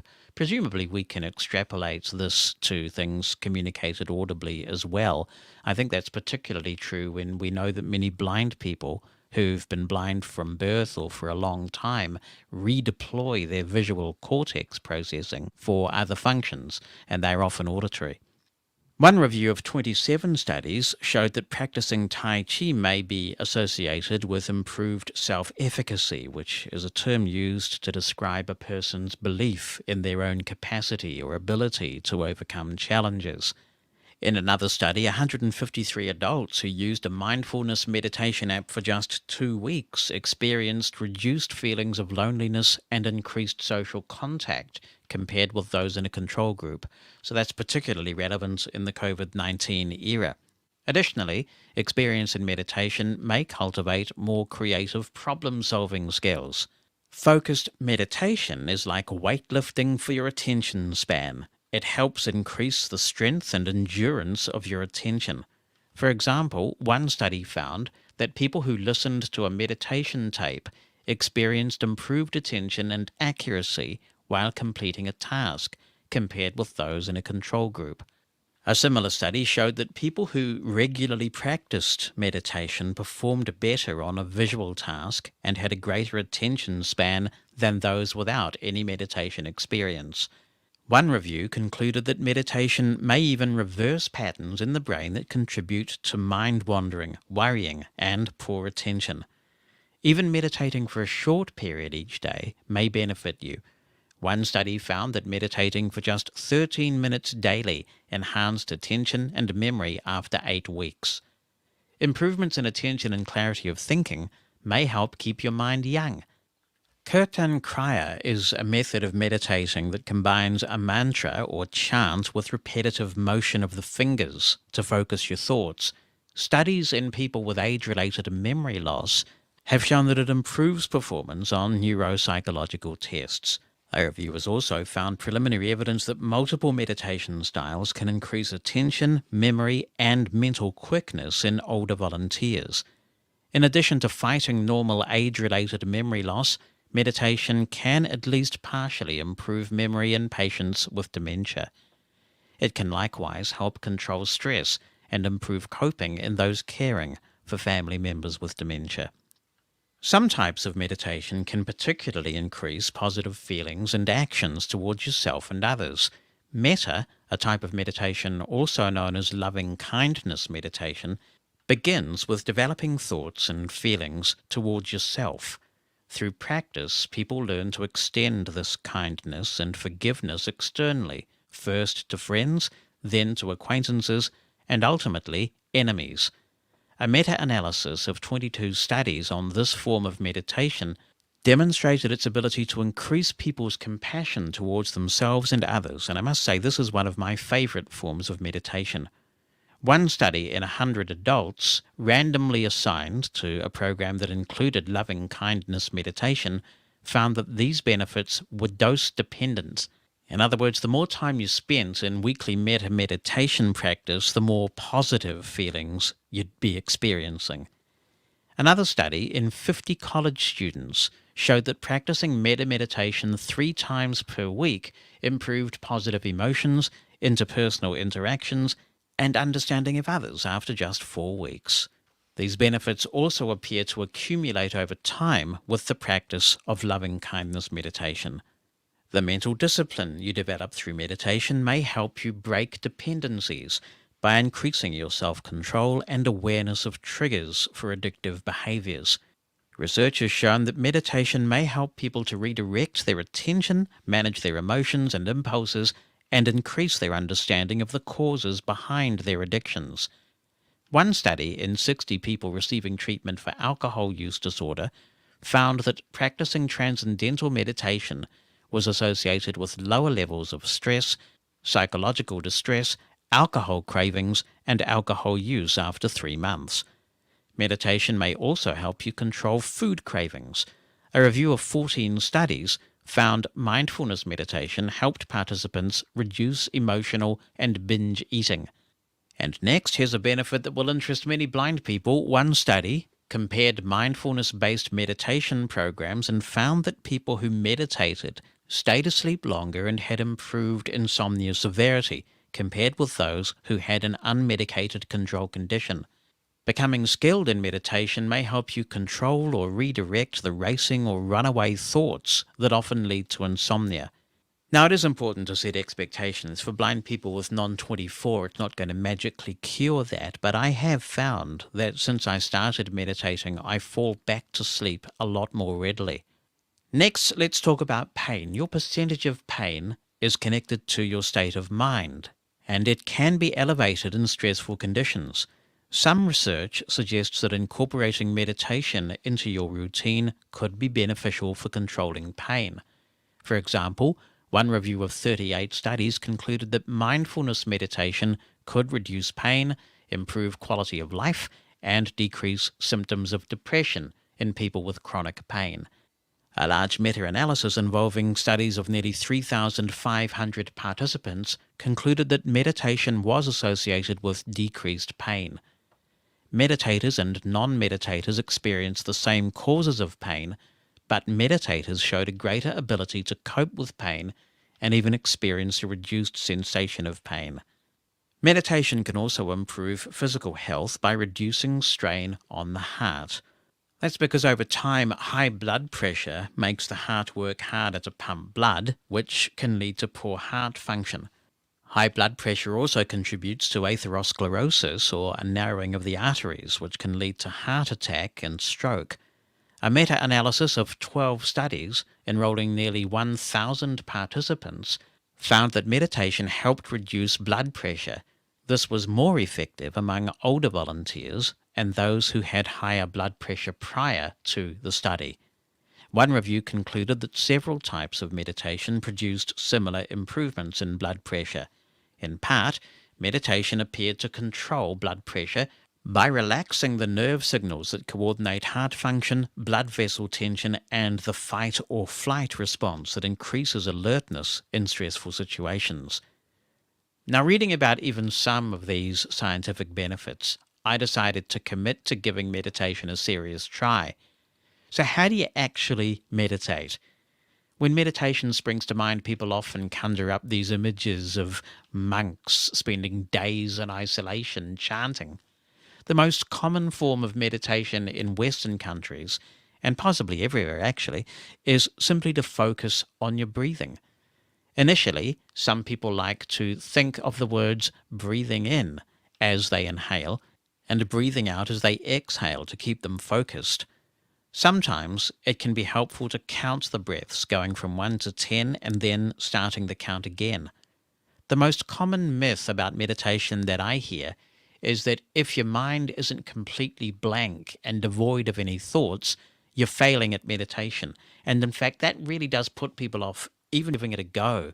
People say to me, I couldn't possibly meditate because I can't clear my mind. I can't keep it clear of thoughts.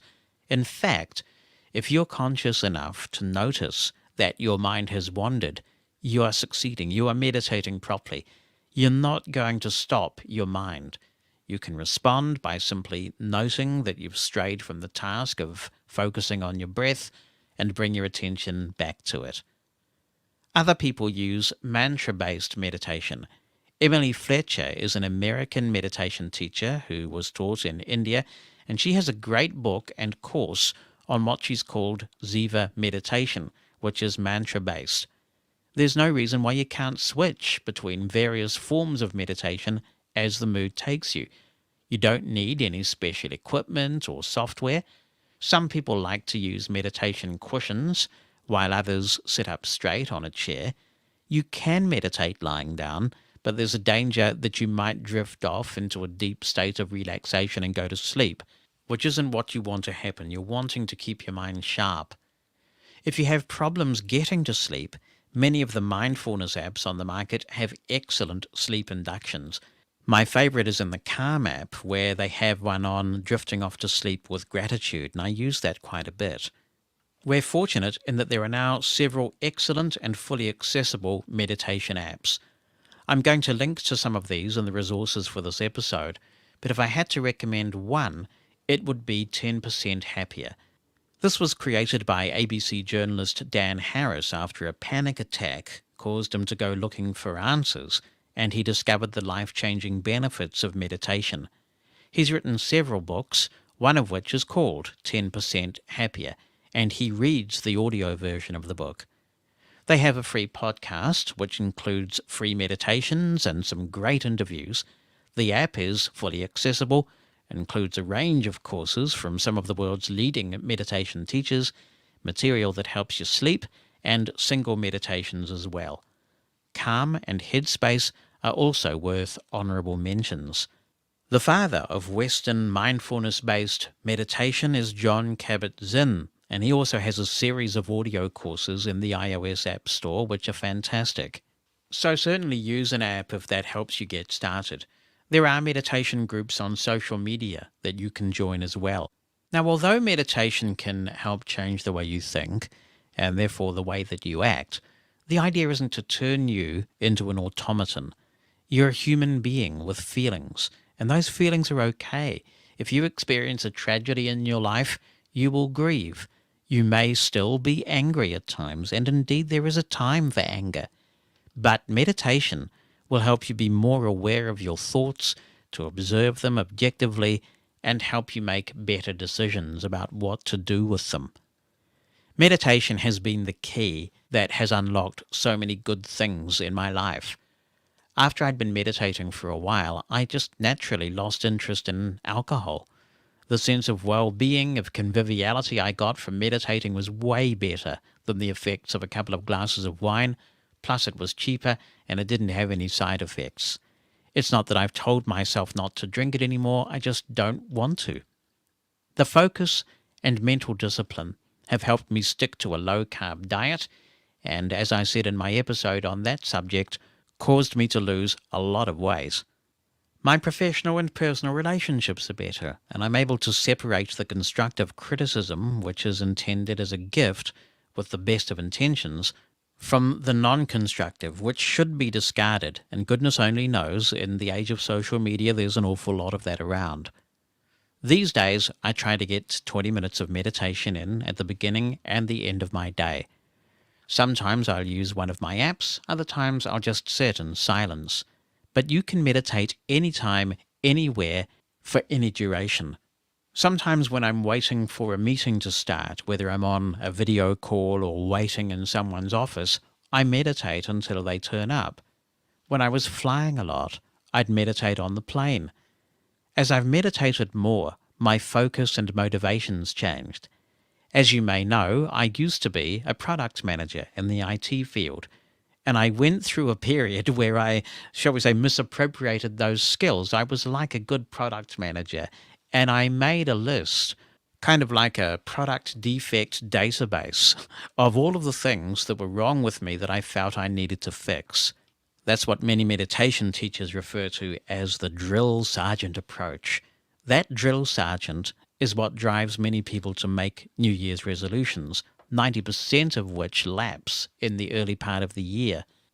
As I've read and meditated more, I've had to come to grips with one of the toughest things on this journey: self-love. And to be honest, even now, I still feel a bit uncomfortable using that term in public. It sounds egotistical and self-centered.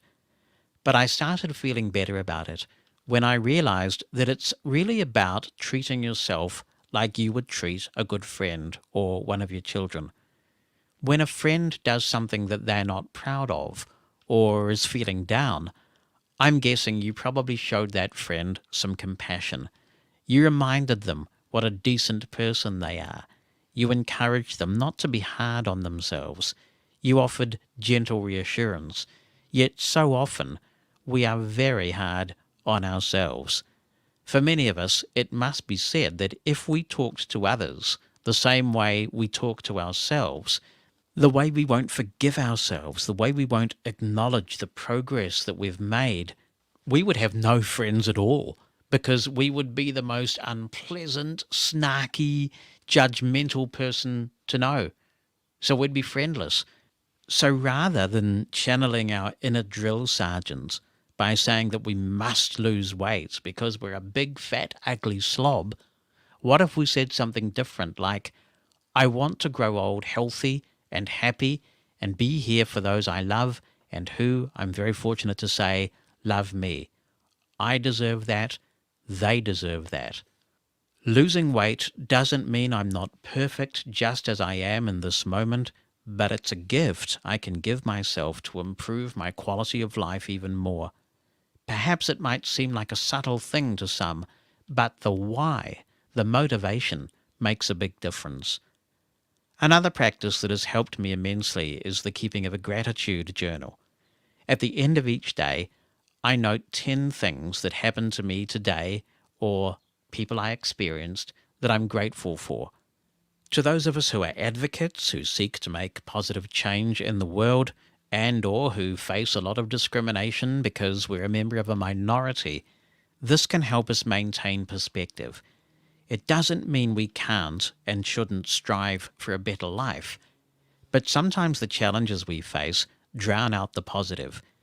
The things we put in our gratitude journal can be as simple as a roof overhead, food on the table, or having someone who appreciates us in our lives.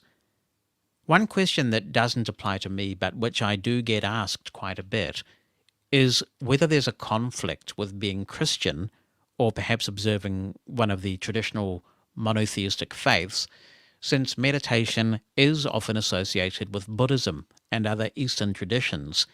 The good news is that there's absolutely no conflict at all here.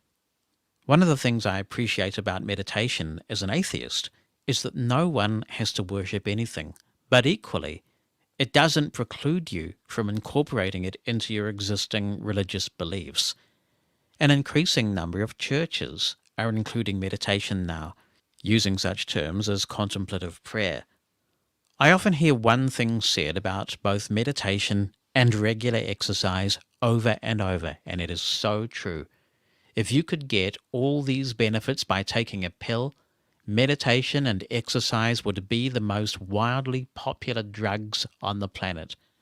I wish you luck if you want to give meditation a try, and I look forward to learning about how it goes. And if you meditate already, then please let us know about your practice and what benefits you've experienced.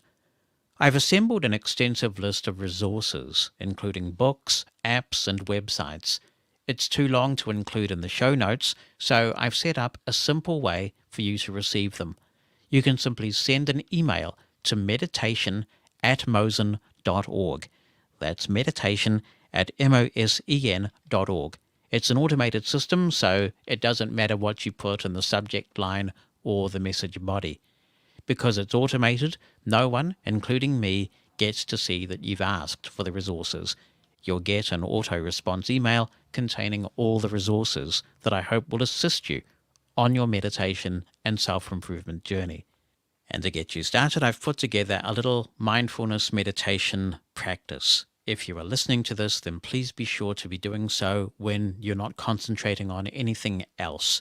You should be upright on a couch somewhere or sitting on the floor somewhere where you're comfortable, but definitely not out and about. For those listening on the podcast, this is how it will end. There'll be no closing music this time or anything like that. The meditation will just peter out, and if you want to continue meditating, you are welcome to do that.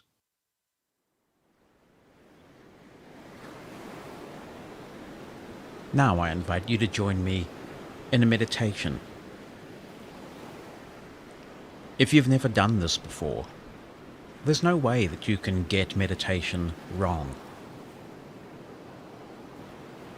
Settle back with no expectations, ideally positioned in a way that keeps you alert, sitting upright, perhaps in a chair or on a cushion or on the floor, and allow whatever happens to happen.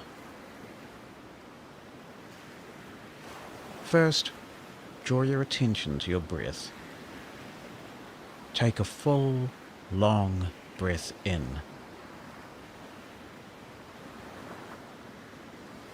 Focusing on your breath, breathe all the way out.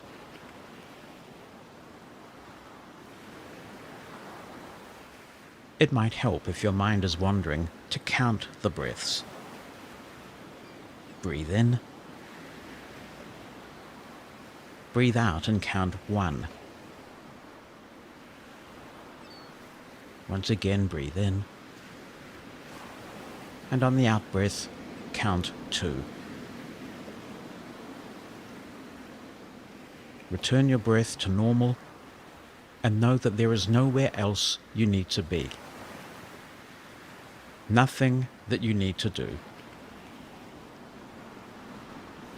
This time is yours.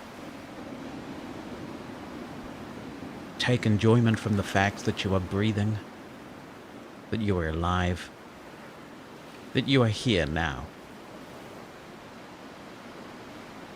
If your mind wanders from the breath, just gently bring yourself back to the present moment and the breath.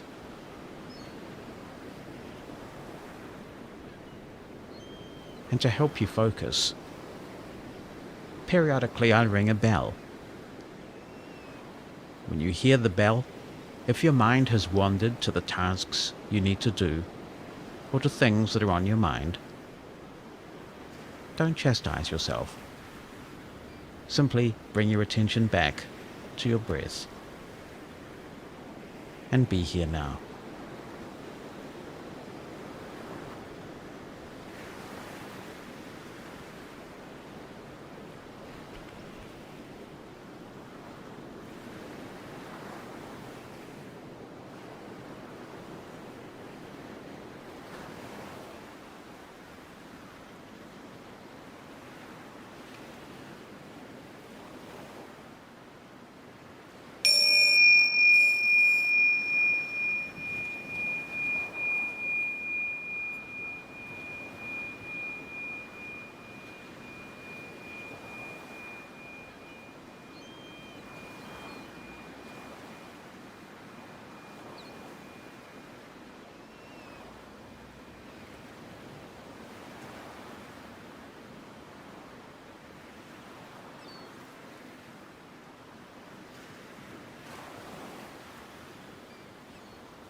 As you continue to focus on your breath, be mindful that you are the only person over whom you have full control. For there to be peace in the world, we all must find peace in ourselves.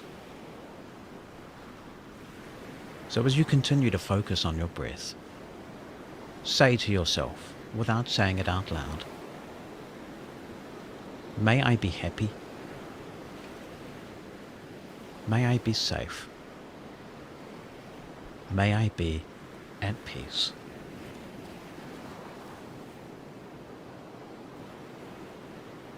May I be happy. May I be safe. May I be at peace.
May I be happy.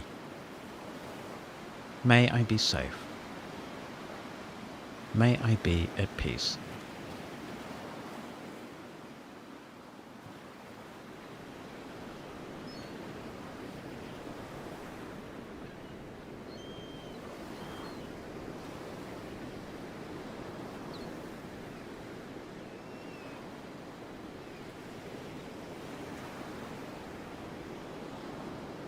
And now, as our meditation comes to a close, if your eyes have naturally closed, open them now. Be mindful of the sounds and the smells around you,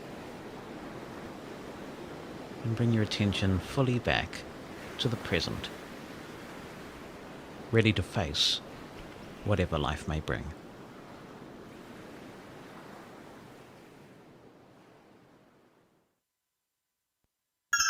Mosen At Large podcast. Jonathan and listeners to the Mosen At Large, very, very good morning, afternoon, or evening. Gerard here from Mexico, Gerardo here from you guys. Very interesting topic, which I'm sure will be covered about mindfulness and blindness. I never studied any mindfulness or meditation with a teacher or with people certified in such areas, but I have been very interested over the years in this topic, and I have even applied what I have been gleaning from this research on my life, and really you find that you have very subtle changes. For example, in my case, before I used to be very impulsive in terms of being angry or frustrated easily, but since a few weeks ago, I have been noticing little by little that I have been more tolerant of frustrations, and my brain seems to be working more in ways that I had never realized before. Like, I tend to be more grateful. Gratitude is very important as well. It's for me, it's a part of mindfulness. So really, if you guys have not been like have been kind of afraid to practice, I hope that the resources I will pass along for you guys will help you guys. It's a very, very life-changing experience. One of the books that has helped me in this journey is called The Gratitude Diaries by Jane Kaplan. It's available on the USS NLS Bar for those of you guys in the States. I'm sure it's on Audible as well. I haven't checked. The Gratitude Diaries by Jane Kaplan is very, very good. Another one which I have pending to read, I haven't read it yet, but I am going to. There's a book by John Kabat-Zinn. The one that I plan on starting to read it's called Meditation for Beginners. That is not on Bard, but it is on Audible. And there is also another one that I have just put on the Bard wish list. I don't recall the title, but it's something about mindfulness for every day or some. I'm not sure of the name, but it's too by John Kabat-Zinn. There's also a very neat blog on the internet. It's called Tiny Buddha.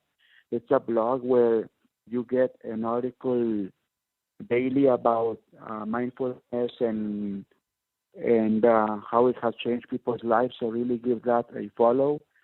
So again, very interesting topic. I'm sure mindfulness and meditation will be covered.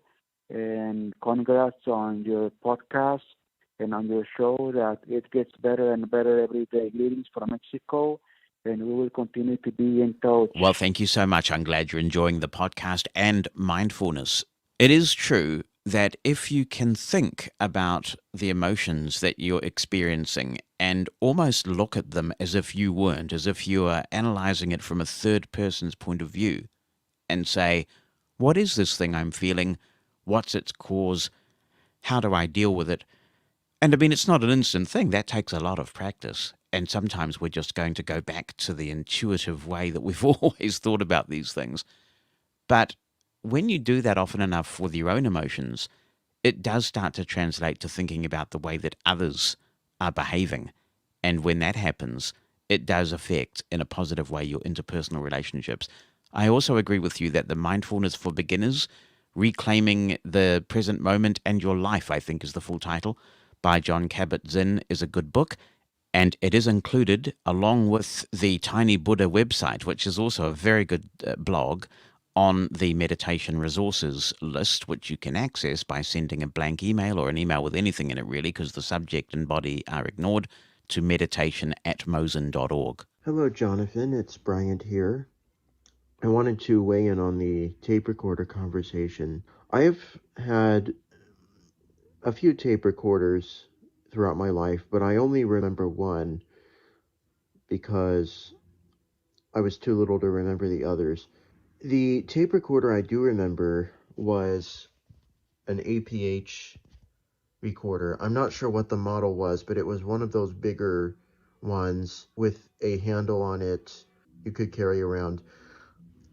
It wasn't very, I wouldn't say it was really very portable because it was big, but that recorder actually lasted me a long time. As a matter of fact, it broke only about 1 or 2 years ago.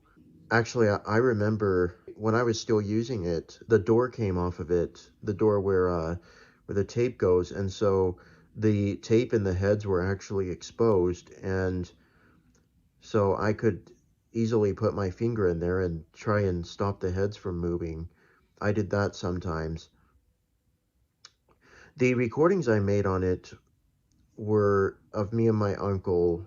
He was at my house, and I remember we were playing around with balloons, and we would pop them and see how they sounded in fast and slow motion on that tape recorder. I do have tapes of when I was little, but they were recorded on a different tape recorder, so not that one, because my mom did most of those recordings and then just gave me the tape. In fact, I remember, another thing I remember about this recorder is it came with a instructions tape. I think the tape had 2 sides on it. I think both sides had the recording, but I remember it because the tape I think had the same voice as the voice on like Math Flash and stuff like that. I think the same guy did the recording for the instructions. And I did have, I think they called it the cassette book machine, but of course that didn't have recording capabilities. Ben says, any recommendations as an alternative to Microsoft Word for grammar and spell checker? Please advise. Of course, it has to be compatible with JAWS in the process of cleaning up the transcriptions of my episodes. I haven't looked for an alternative to the spelling and grammar checker in Microsoft Word, although I do wonder whether the reason why you're asking me this is because, like me, you feel like the efficiency, not so much the accessibility, but the efficiency of Microsoft Word's spell checker and grammar checker has been going downhill steadily for a few years now. And this really does frustrate me about Microsoft's accessibility efforts. It's like they don't seem to have any blind people on the UI side who care about efficiency. So there's a lot of standardization now. The screen reader experience that you get in Word is incredibly consistent regardless of which screen reader you use, and to some degree, even the platform that you're using. The only trouble is, JAWS had all the other products beat in terms of efficiency, and now it feels like Microsoft is making JAWS conform to the also-rans, to the lesser screen readers. And it's really frustrating to me. So I understand why you might be looking, but I haven't actually gone as far as to look. I believe that Grammarly is notoriously inaccessible, so if anybody has found a spell checker that is more efficient to use than the current JAWS Microsoft Word experience, or not really to pick on JAWS because it's any screen reader with Microsoft Word, then please let us know. Wow, it's like playing a game of golf and you aim at exactly, to get into the hole, and we hit the top of the hour just as that jingle was coming up. I tell you, that's cosmic, dude. And We are here for, small things and all that. We're here for the final hour of Mosen at Large. Bonnie's here with her bulletin. Plenty more listener comments. And do stay tuned because after this show, Steve Cadway is here with the early years. Mushroom FM. Starting out small and expanding to cover the world. Mushroom. Mushroom FM. Mosen at Large podcast. Oh, I wasn't sure if it was going to do the bing, bing, bing, but it's not. Okay, so welcome. Our number 3 is here. If you would like to be in touch with the show, you can drop me an email to Jonathan, that's Jonathan at mushroomfm.com. You can attach an audio clip or you can write something down. That would be fabulousness. Jonathan at mushroomfm.com. You can also tweet with the Mushroom FM hashtag if you're on the Twitter. And the listener line number in the United States is 864-60-MOSEN. That's 864-606-67... Oh, gosh, hang on a second. 36. I just need to push a button here because otherwise I'm going to mess up my whole workflow. There we go. And now I can do this.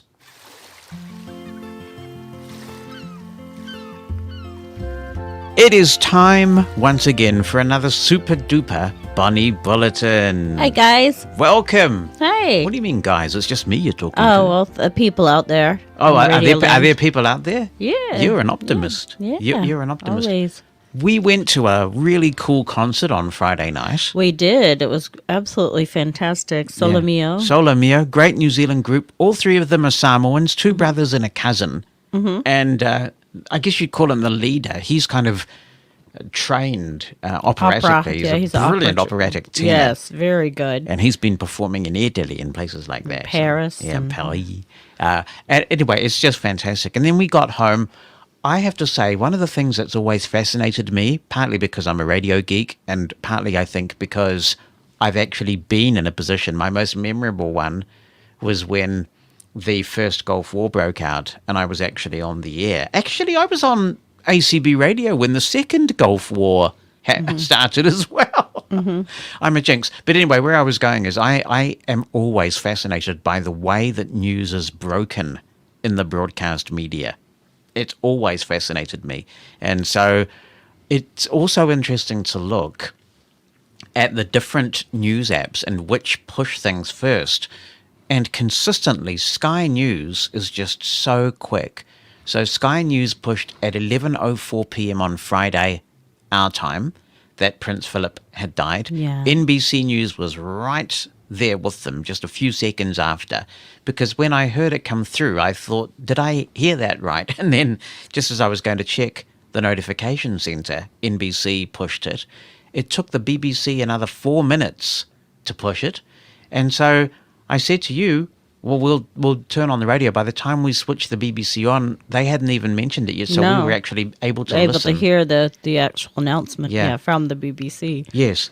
There's an amazing guy on Twitter called David Lloyd who's been involved in radio in the UK for a long time. And he is a radio history nerd, and he tweets these wonderful radio history things every single day. But I knew he would do this, and sure enough, he came up with the goods. You can actually, if you follow David Lloyd Radio on Twitter, he has put together a compilation of the way many radio stations in the UK broke the news of Prince Philip's death. What's amazing is that the BBC must have some sort of amazing button. I'd love to know how this works technically, because they all broke into their respective programs across all the BBC networks, even the networks that play, pop music for kids and dance music, and all of the radio networks nationally across the country instantly started broadcasting this special news program where they stayed for some hours. So I find those things fascinating. I'm sure you could find out if you ask someone. I will find out. I shall make it my mission to find out. But obviously, this story has had a sort of an impact here because we are members of the Commonwealth still. And so there will be mourning here in New Zealand. Later today, as we put this together, there's a 41-gun salute. In Wellington. Happening here, in Wellington, in the capital. Yeah, weather permitting. What would weather have to do with whether they can fire 41? Well, they're all outside, so yeah. Can't they put like a raincoat on? No, I don't know. You can imagine what Prince Philip would have said about that. Yeah, I know what Prince Philip would have said. Why on earth can't you? Yeah. So but I they thought we'd did have say a that we might be able to hear it all over Wellington because they're pretty big guns. They're not just It would make rifles. an amazing binaural Yeah. recording if we Yeah. went somewhere we could Yeah. really hear It's it. in a natural amphitheater, I think they said. The Battery, wherever the Battery is. So, Really? I don't know. That may be up on the waterfront somewhere. Okay. But I thought it would be appropriate to just mention Prince Philip and the Duke of Edinburgh.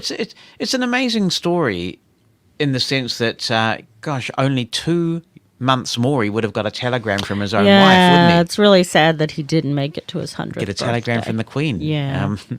But that was an incredible partnership. And when you think of a guy in the 1950s, pretty macho Navy man who at his wife's coronation ceremony had to kneel down in public before her to an audience of many, many millions, and then essentially always remain 2 steps behind her, but yet was always beside her. I'm no monarchist, but you have to separate that and say he did a lot to modernize the monarchy, didn't he? He did. They weren't. She was sort of her father was, a reluctant king. He was not supposed to be king. No, I don't believe that he even wanted to be king. He didn't. He had a nice family that was, living a country life and with their horses and dogs and things. And then you had the war.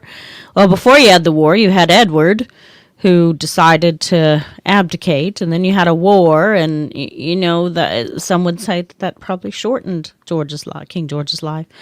And then you had a young princess who became queen. Who had 2 young children herself and was, married a few years. You had Prince Philip, who was, as you said, in the Navy, looking forward to a long Navy career. Yeah, they were in and Malta, had to give it up. living a pretty regular life. Pretty normal life. She was able to go out shopping. She was able to sort of go and get her hair done, all those things with their 2 children. She was playing the role of a Navy wife. Of a Navy wife. Yeah, and she really enjoyed that, and they were happy. And there was even some suggestion that if he'd hung around long enough, if George, say, reigned for another 20, 30 years, which wasn't inconceivable, that he might have eventually commanded the British Navy. Yeah. But he gave all of that up, and nobody was really sure what role he would play. Because it had never really been done before. I suppose there are some big differences between Victoria and Albert and Elizabeth and Philip in the sense that I think he described it as Victoria as more of an executive monarch, whereas Elizabeth was not. But yeah, it is an amazing story. And she'd been in love with him since she was 13. Yeah, some people dispute that. They certainly met when she was 13. Yeah, I think she liked him, whether she was actually... she probably thought he was very handsome in his Navy uniform. Yes. And to think that happened in 1939. So all those decades, a romance that sort of started budding in the 30s, and here we are in the 2020s. It is a remarkable thing. And... he did a lot to modernize the monarchy. Actually, I think that's one area where The Crown is pretty accurate, that the Netflix series. He was the one who fought for the coronation to be televised. He was very fearful that the British monarchy should not get isolated from the people in the same way that his monarchy became, and I was just going to say that they were deposed, and I think that was probably a huge influence. Yeah. And his mother... his mother was quite the progressive person when she went back to Greece after she was let out of the hospital. Did a lot in World War II in Greece, hiding Jews from the Nazis and, setting up a charity and hospital and an order of nuns. Yes. Yeah. And then she eventually moved into Buckingham Palace and she died there. Yeah. So it's a really amazing story, and he was actually rescued by the British Navy as a baby in a cardboard box, essentially. Yes, yeah. Shipped out of there. So it's a fascinating story, and I know that he got himself into some hot water sometimes with the comments that he would make. Oh well, everyone does. Well, yes. Not me. No. Me. But they said, he went from radio to television to digital. He saw the monarchy evolve through all these all these things. Yeah, what's interesting is how he just had a natural love of learning. He didn't receive a lot of formal education, and I've known people like this in my own life, and I really enjoy talking to people like that because some of the people that you meet who've got fancy university degrees, they're not, they're book smart. They're not very smart with the people. But no, they're not. apparently he had his own library of over 11,000 titles that were well thumbed through. He could talk on any subject. If he went to give an opening of something or a speech somewhere, he made a point of being really informed, and he sounds like a very intelligent, interesting man. And he loved horses. So, horses, where he was a major player on the international equestrian circuit with polo and that. So he, rode, and he was quite... and one thing that he was really, climate change is sort of the hot topic these days, but Prince Philip was on it before anyone else was. And population explosions. Population explosions and animal conservation. So that was one of his passions, that he, really believed in saving the planet. And long before it became, trendy to be on the climate change train. So, he was on it. He knew it. He talked to scientists about it. As you said, he did his research and passed that down to his son, Prince Charles, who's also a big conservationist. Yeah, and he could be very gruff, pretty brisk and aloof and things. But, he also has done a lot for young people with the Duke of Edinburgh Trust. And it's interesting to hear the speculation that eventually Edward is going to become the Duke of Edinburgh. Yeah, I like Prince Edward a lot. I think that he's sort of a royal that you don't hear about very often. But he seems like a really nice guy. Theater is his passion. So I think on some levels he probably has inherited a lot of his father's philanthropy. Yeah, I was listening to an interview on BBC Radio 4 with a guy who actually did the program that the Duke of Edinburgh Trust has when he was in prison, and he was sent to prison at the age of 18. So he may not have stayed in one of Her Majesty's palaces, but he was staying at Her Majesty's pleasure. And then he went on one of these programs, and it turned his life around, and he met with the Duke of Edinburgh and things. He also was patron, I guess because of his association with the deaf community through his mother. He was patron of the Royal National Institute of Deaf People in the UK. And he had quite a lot of interest in disability and disabled people doing sports. Yes. He was really big on this idea that disabled people needed opportunities for recreation. So he was a great public speaker. Some of his gaffes were just... really unfortunate, and I guess if you're trying to be charitable, as one should be when someone's just died, you could say, well, he was a product of a different age or something. Yeah. But the one that really, the one that just left me gobsmacked that I'd forgotten about was apparently there was a woman. It'd be great if the woman was listening to Mosen At Large. We knew who she was. The woman who I believe is in Exeter in the UK. And met Prince Philip on a royal walkabout, and Prince Philip saw the guide dog, and God knows whether this was before or after Diana. I guess that's an interesting question. And Prince Philip said, "Oh, did you know that they have eating dogs for the anorexic now?" It's really...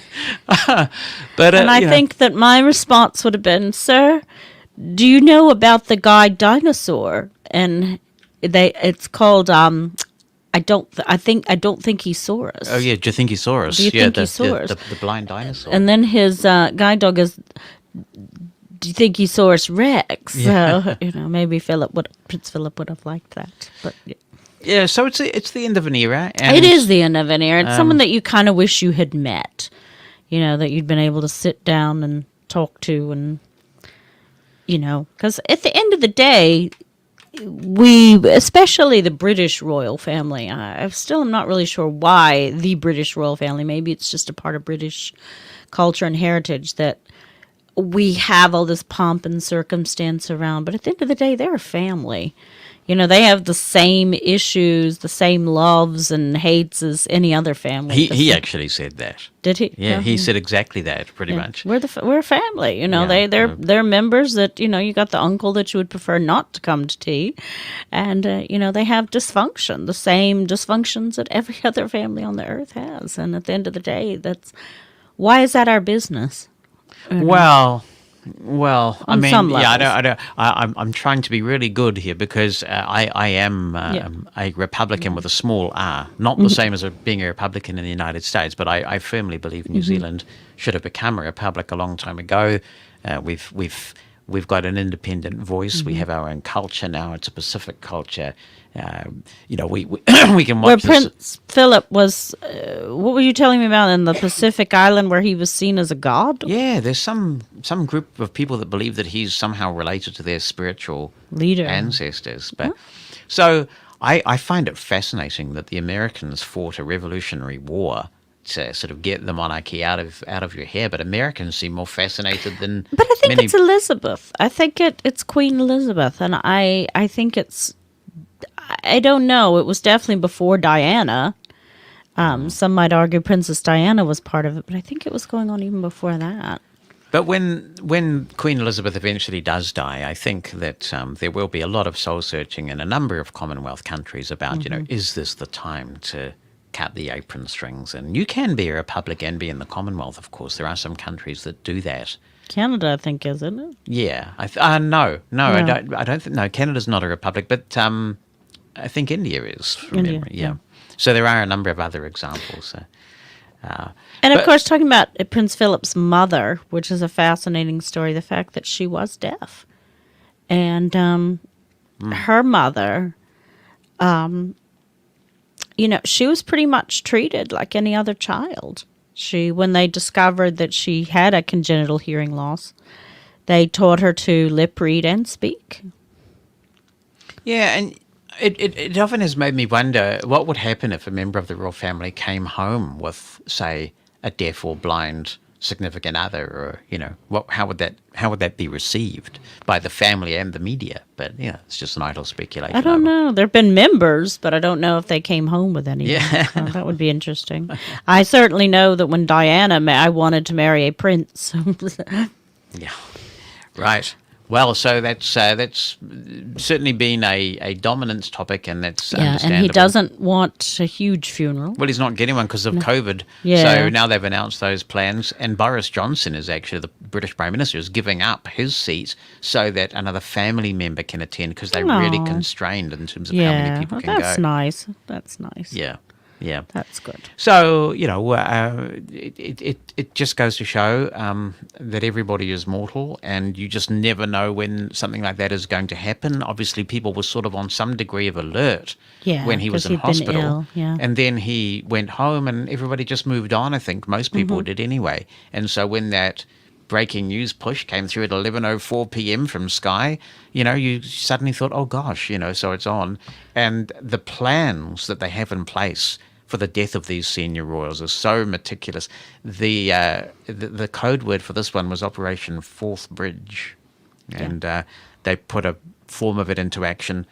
Although, if it weren't for COVID, they were expecting to have about 800 people at the funeral and quite elaborate processions, and obviously they can't do that now.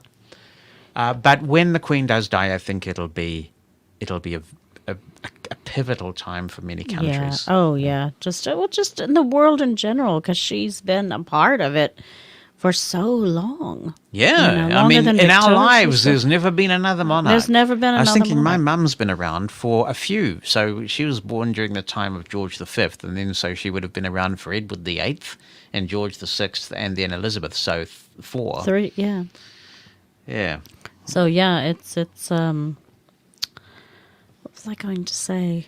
But my brother, for example, who was born in 1954, he's only known Elizabeth only known all this Elizabeth, time. Yeah, it's extraordinary, isn't it? Yeah. Yeah. And we've only known Elizabeth. Yeah, that's right. Yeah. Yeah. I've had a wee chat to Mr. Charles. Yes, Had you've a wee met chat to Mr. him. Charles. Yep. Had a wee chat. I know someone whose dog jumped on Princess Anne. All right. Someone's guide dog jumped.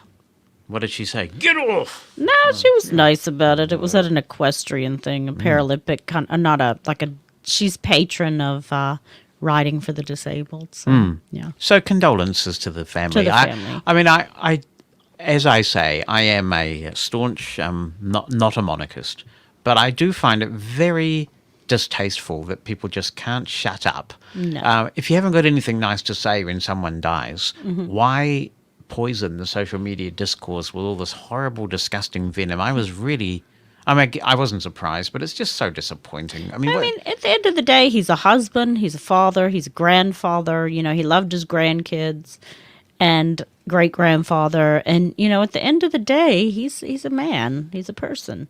Yep, who people loved and will miss. And who listened to BBC Radio 4 on his old radio. On his Roberts radio. Yeah. There you go. Well, thank you for that. And, of course, the funeral will be on Saturday. So it will have taken place just before next week's show. Mm-hmm. Yeah. So all the best to the royal family and the British people. Indeed. All right. Well, thank you for a nice Bonnie Bulletin. Thank you. Yes. Goodbye. Bye. Mosen At Large Podcast. Alan Bartlett writes, "Hello, Jonathan. I am blind and I am from Melbourne, Australia. Talking about derogatory use of the word blind, well, this one is a clanger. Again, from your friends at RNZ. I came upon this RNZ podcast directly after listening to the Mosen podcast. I think the content I heard clearly confirms the importance of the issue you raised during your broadcast about derogatory uses of the word blind, especially in a language-driven world. It is from Standing Room Only, Stories of Cerebral Palsy Told in Squeaky Wheel. The podcast is Sunday the 4th of April 2021 at 3:15. From funny to heartbreaking, it says, the stories of people with cerebral palsy and those who advocate for them are told in a new verbatim play called Squeaky Wheel. During the podcast, Kat Thomas says, looking back now, I have a primary-aged child. I can see really clearly what that past was. But when I was in it, you're just blind. And even though I'm in the primary school now, I'm still blind with the education system. This is even more poignant as Kat is a writer and has a daughter with CP. Clearly, education is needed at all levels of society, including those in the disability community. I am sure people don't necessarily mean to be derogatory, but if it feels like that to a group of people, then we need to call it out. I think raising a complaint with RNZ might sound pedantic to some, but if somebody has behaviour that offends you, do you say, do it again, or stop it, we don't like it? With the way language is constantly evolving, there is a great opportunity to change what we don't like. And it's signed Yours in Blindness, Alan Bartlett. Like your style, Alan, and I'm really sorry that you had to read yet another example from New Zealand of this atrocious use of the word blind, or misuse of the word blind. I think it speaks a lot to the work we have to do in this country. Hi, Jonathan. Concerning the use of the word blind, I would have to agree with you that the way the New Zealand minister used the word blind is not acceptable, because blind, it was not figurative there in any way. It was a pure substitute for the word ignorant, unaware. And the same applies to the expression blind drunk. Alcohol can cause visual distortions, but it doesn't cause you total lack of sight. The only way I can interpret the expression blind drunk is to mean that somebody is so drunk that he stumbles around like a blind man, and that implies all blind people stumble around, so it's an inappropriate expression. But now let's analyze the term double-blind experiment that I referred to in an earlier contribution on my participation in the vaccine trial. In a double-blind experiment, nobody can, left quote, see, right quote, whether or not the participant belongs to the group that gets the real vaccine in this case, or the placebo. So that is figurative lack of sight. Of course, it also means that literally nobody can see whether or not they administer the real medication or the placebo, right? If the nurse has a bottle, he or she cannot see if that bottle contains real vaccine or placebo. But in the end, it is rather about nobody knows whether or not the participant gets the real thing or the placebo. So yes, double blind is a figurative expression here. And yeah, you could say, if you want to see it that way, that it refers to ignorance. And then I concluded we just view this differently, or maybe not. The thing is, I remember that when I bought one of your great Mosen consultancy books, I saw the name of your firm on the credit card statement, and the name of your firm is Out of Sight Limited. To call the apparent hidden financial vehicle of a totally blind guy earning his money on blindness stuff Out of Sight Limited, it's really funny and I really appreciate it. Nevertheless, if you mind figurative uses of the word blind and then use the word sight in this manner, I fail to see the consistency. Well, I'm scratching my head, genuinely flummoxed by that, Tim. I have no idea why you would see any inconsistency there, because if you have a company as a blind person called Out of Sight, it's actually extremely consistent with what I've been saying. I am saying with pride, I am out of sight, literally out of sight. I don't have any sight. I'm out of sight. I'm blind. So I'm using that term in its literal sense. It's 100% consistent with all that I've been saying about use of the word blind. Thank you, Jonathan, says Marissa. I wanted to share my story. I am in my 30s. I was born 23 weeks premature. I have retinopathy of prematurity. I have a developmental delay. I thank you for bringing up the point about the word blind should not be associated with, in this case, ignorance. It's extremely sad that people cannot come up with other terms for their ignorance. I agree with you 100% on everything you mentioned in episode 110. It is the same thing as people saying that is retarded, implying stupid. I appreciate all the work you have done for the blindness community. I look forward to meeting you one day in person. It would be an honor and pleasure. Thank you, Marissa. It would be good to meet you too. Andrew Tuddy says, I'm writing to you this morning from beautiful Kitchener, Ontario, Canada, where spring is springing and the clocks have been set to daylight savings time once again. To the powers that be, please don't fiddle with them anymore, as my circadian rhythm has adjusted, and I am sick and tired of having to reset them again and again. Well, I have to say, Andrew, I can't blame my circadian rhythm issues on daylight saving, to be fair. With a non-24, getting out of sync is an occupational hazard. Andrew continues, your stance on the use of the word blind has made me rethink the use of this word in everyday speech. I do think that you are right that the use of this word to convey images of unknowing, ignorance, and other negative inferences is problematic and does much to harm and further impart negative stereotypes of what being blind really means. Your suggestion to replace the word contextually within the sentence the minister and the media personalities used in that broadcast really highlights just how offensive their use of the word is. It took me many years to use the word to describe myself, because until the last 4 or 5 years, I was not totally blind. Like the use of the white cane, I was reticent to embrace it as part of my being blind. My usable vision is now to the point where some light perception is about all my peepers can manage. So the word is mine now, and I will guard it jealously and point out when it is used in any negative context. In many respects, becoming blind has allowed me to see the world very differently. It made me confront not only my own situation, but afforded me the opportunity to volunteer my time and skills to advocate for a more inclusive, diverse, accessible, and caring community for all our citizenry. That was a very positive outcome for me. Keep up the fantastic work you do. Your reach is far and wide, and your impact is even greater. That's very kind. Thank you, Andrew, for your contribution. Jesse Trevathan is writing in and says, firstly, thank you for all the great content you put out on the Mosen At Large podcasts and your other ventures, both past and present. I always look forward to when the new episode of the Mosen At Large appears in my podcast feed.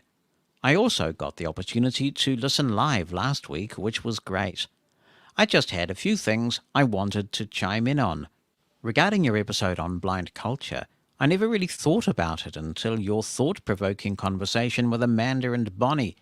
It helped me come to the conclusion that yes, I believe there is a blind culture. There are so many different cultures, and you could apply that word, at least loosely, to any group brought together by some sort of common ground. As somebody who didn't have the fortune to grow up around other blind people, it felt like I'd finally found my people when I first attended a workshop with other blind children in another city. From the first competition about whose screen reader spoke faster, I felt like I belonged. Not that I didn't belong to groups of sighted people, I just felt understood in a way I hadn't up to that point. I still love that I can go for a pint with my friends and complain about a site not being accessible, or talk about some improvements to our local transit system, and know that they'll get it. And of course, each person in my group of blind friends belongs to other cultures and so on. I suppose this is a long-winded way of saying I believe there is a blind culture, and I'm proud to be a part of it. Regarding dating, both experiences I've had were a result of meeting the person in question and later deciding to date them. I tried online dating very briefly, but was discouraged by how many of the sites relied on pictures as the primary form of finding people. I did find one called OkCupid, but never got any responses, despite answering many of the questions and constructing what I thought was a great bio. I definitely think that lack of education and assumptions about blindness create a barrier to dating, and that can also be discouraging, but I suppose it can act as a way to weed out people who aren't willing to open their minds and learn more about blindness. I'm not sure how I personally feel about disclosing on dating sites. I've tried it both ways with equally quiet responses. I do have a friend who didn't disclose but posted pictures with her and her guide dog. She found somebody and is married now. I love happy endings. Thank you so much, Jesse, for writing in. Here's Matt Murdoch, who says, hello, Jonathan. I came across your podcast completely by accident whilst wandering around my podcatcher. I must say, it's nice to see a podcast about blindness issues that gets into the weeds on some issues. I have retinitis pigmentosa, and I'm now 55. Originally, I had, quote, normal, unquote, levels of vision in my youth, and over the decades I have lost all functional vision and have light perception only. I was lucky in that my vision changed over many years, and so I was able to bolt on new skills as I transitioned to blindness. I have lived as a sighted person and a blind person, and have experienced life in both camps. In terms of the blind culture debate, I think I have come to a position where I think there is a soft culture, where we have common experiences that persons with vision do not experience, and amongst each other as blind persons do not need to be explained to each other. We all have a common experience of otherness, the expectations of sighted persons in terms of judgment about blindness, and this has a tangible effect on our lives. This is shown even at the most basic level. For example, when a sighted person knocks their glass of water over, it's an accident and forgotten about instantly. When a blind person knocks over a glass of water, it becomes a judgment of competence, where it is remembered with potential anxiety from sighted people that might need risk management strategies to prevent it happening again in the future, despite it being a normal thing that happens to everyone. I am fully aware of the differences of expectation because I know how I was treated as a sighted person and how sighted persons now treat me as a blind person. To be clear, I am fully independent across all my life skills and use long cane as my travel preference because I like to know what is in my environment, and I feel that it contributes to mental mapping approaches. Like others, I have had a regular comment from sighted persons who say, I don't look blind, and they are amazed at what I can do. I have laughed with my sighted friends when they have struggled in dark environments, and I led them to safety, and said to them that it is quite sad how dependent sighted people are on photons. I joke that you can't do anything without having light to help you. Of course, I am met with the handy piss off that friends will lovingly say. The fundamental issue is personal power and who believes they have adult authority over our own decisions, including risk decisions, and who owns them. I observe a key behavior from sighted people who, because of their own judgment and belief systems around blindness, feel that they are best placed to make decisions in terms of what they feel is in the best interest of a person, but is in fact a disempowering process that leads to soft control and forms of limiting power over a blind person. Often this can be through a protective love of a person, and not meant harmfully, but the outcome is the same. This brings me to the thought that, in addition to the principle of rights, we also must accept responsibility for ourselves. As adults, we are going to face pain and challenges.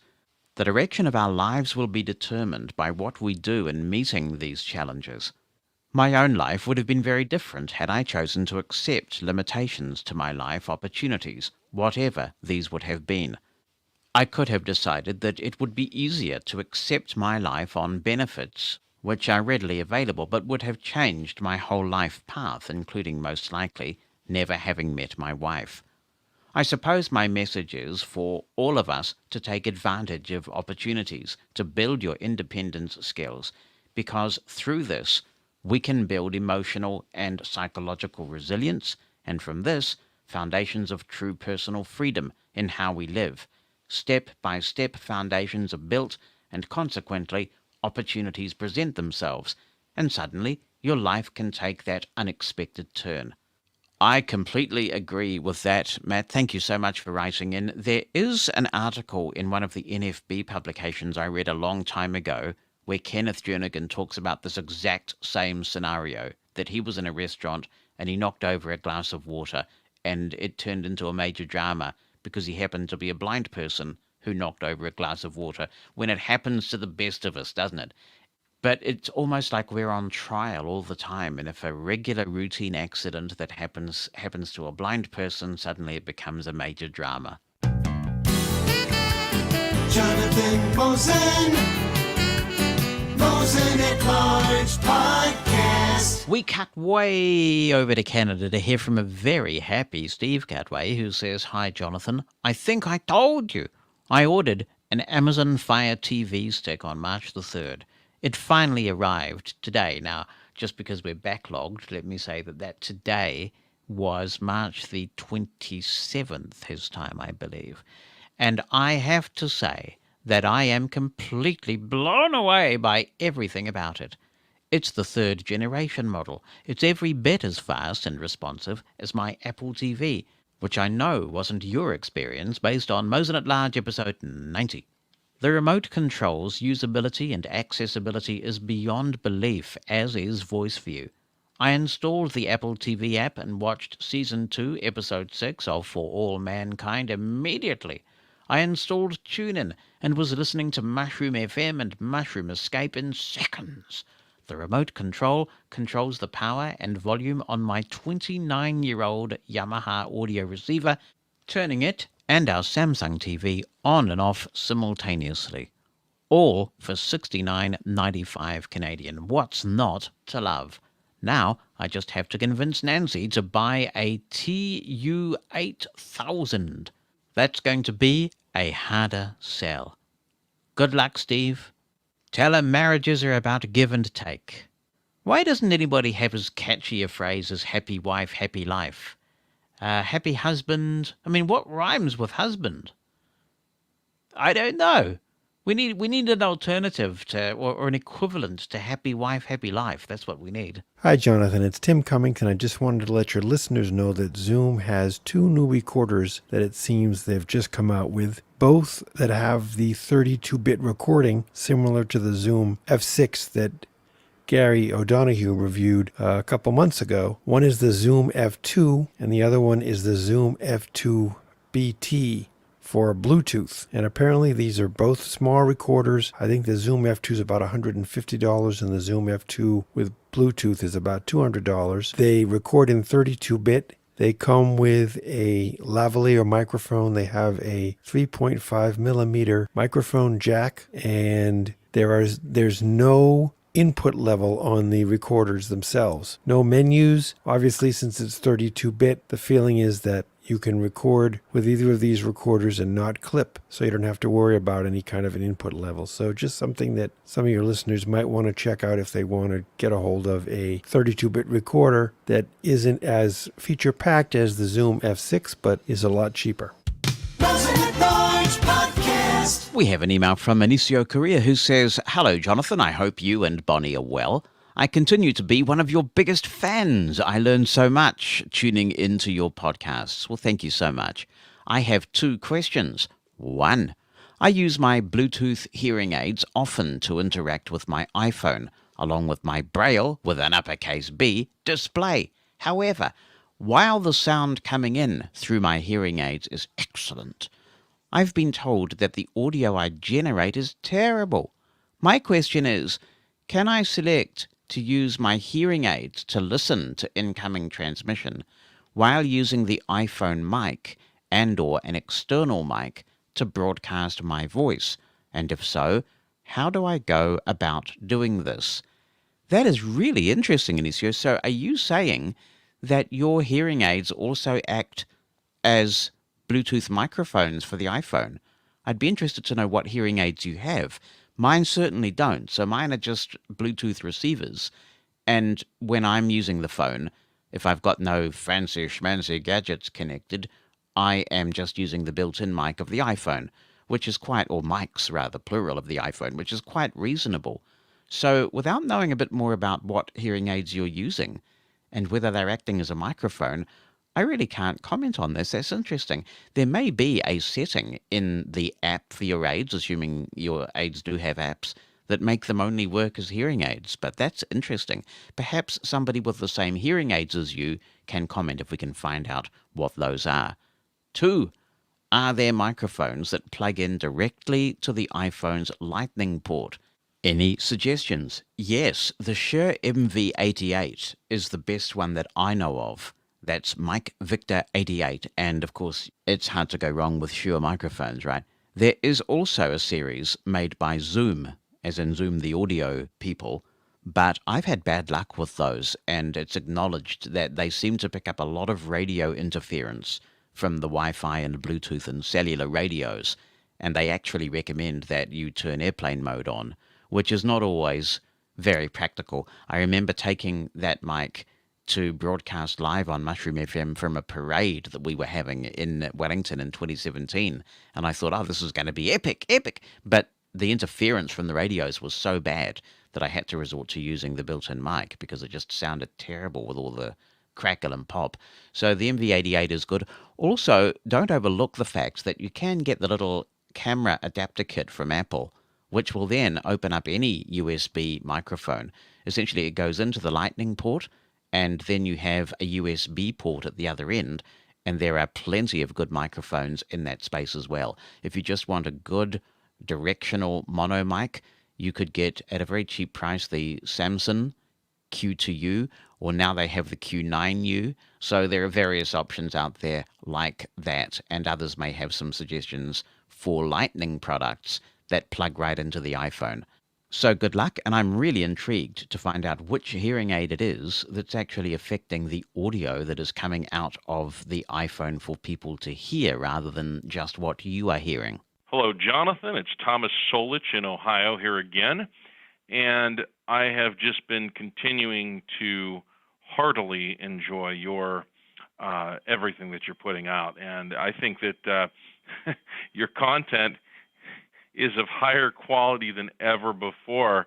So it just shows that obviously the busy life and your the CEO position at Workbridge is only helping your recreational care for the blind community at large and technology and other aspects to be even more colorful and helpful. So we thank you for that again and again.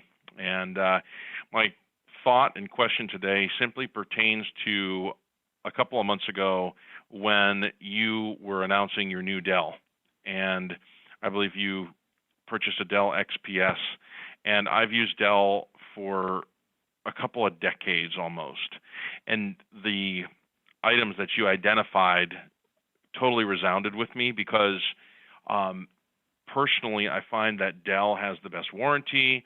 It has the best use for rigorous business tasks. I've always found the audio a little underwhelming because the latitudes that I've used largely are best for the business world, and so the audio is compromised. They just don't put that much effort into the audio or speakers.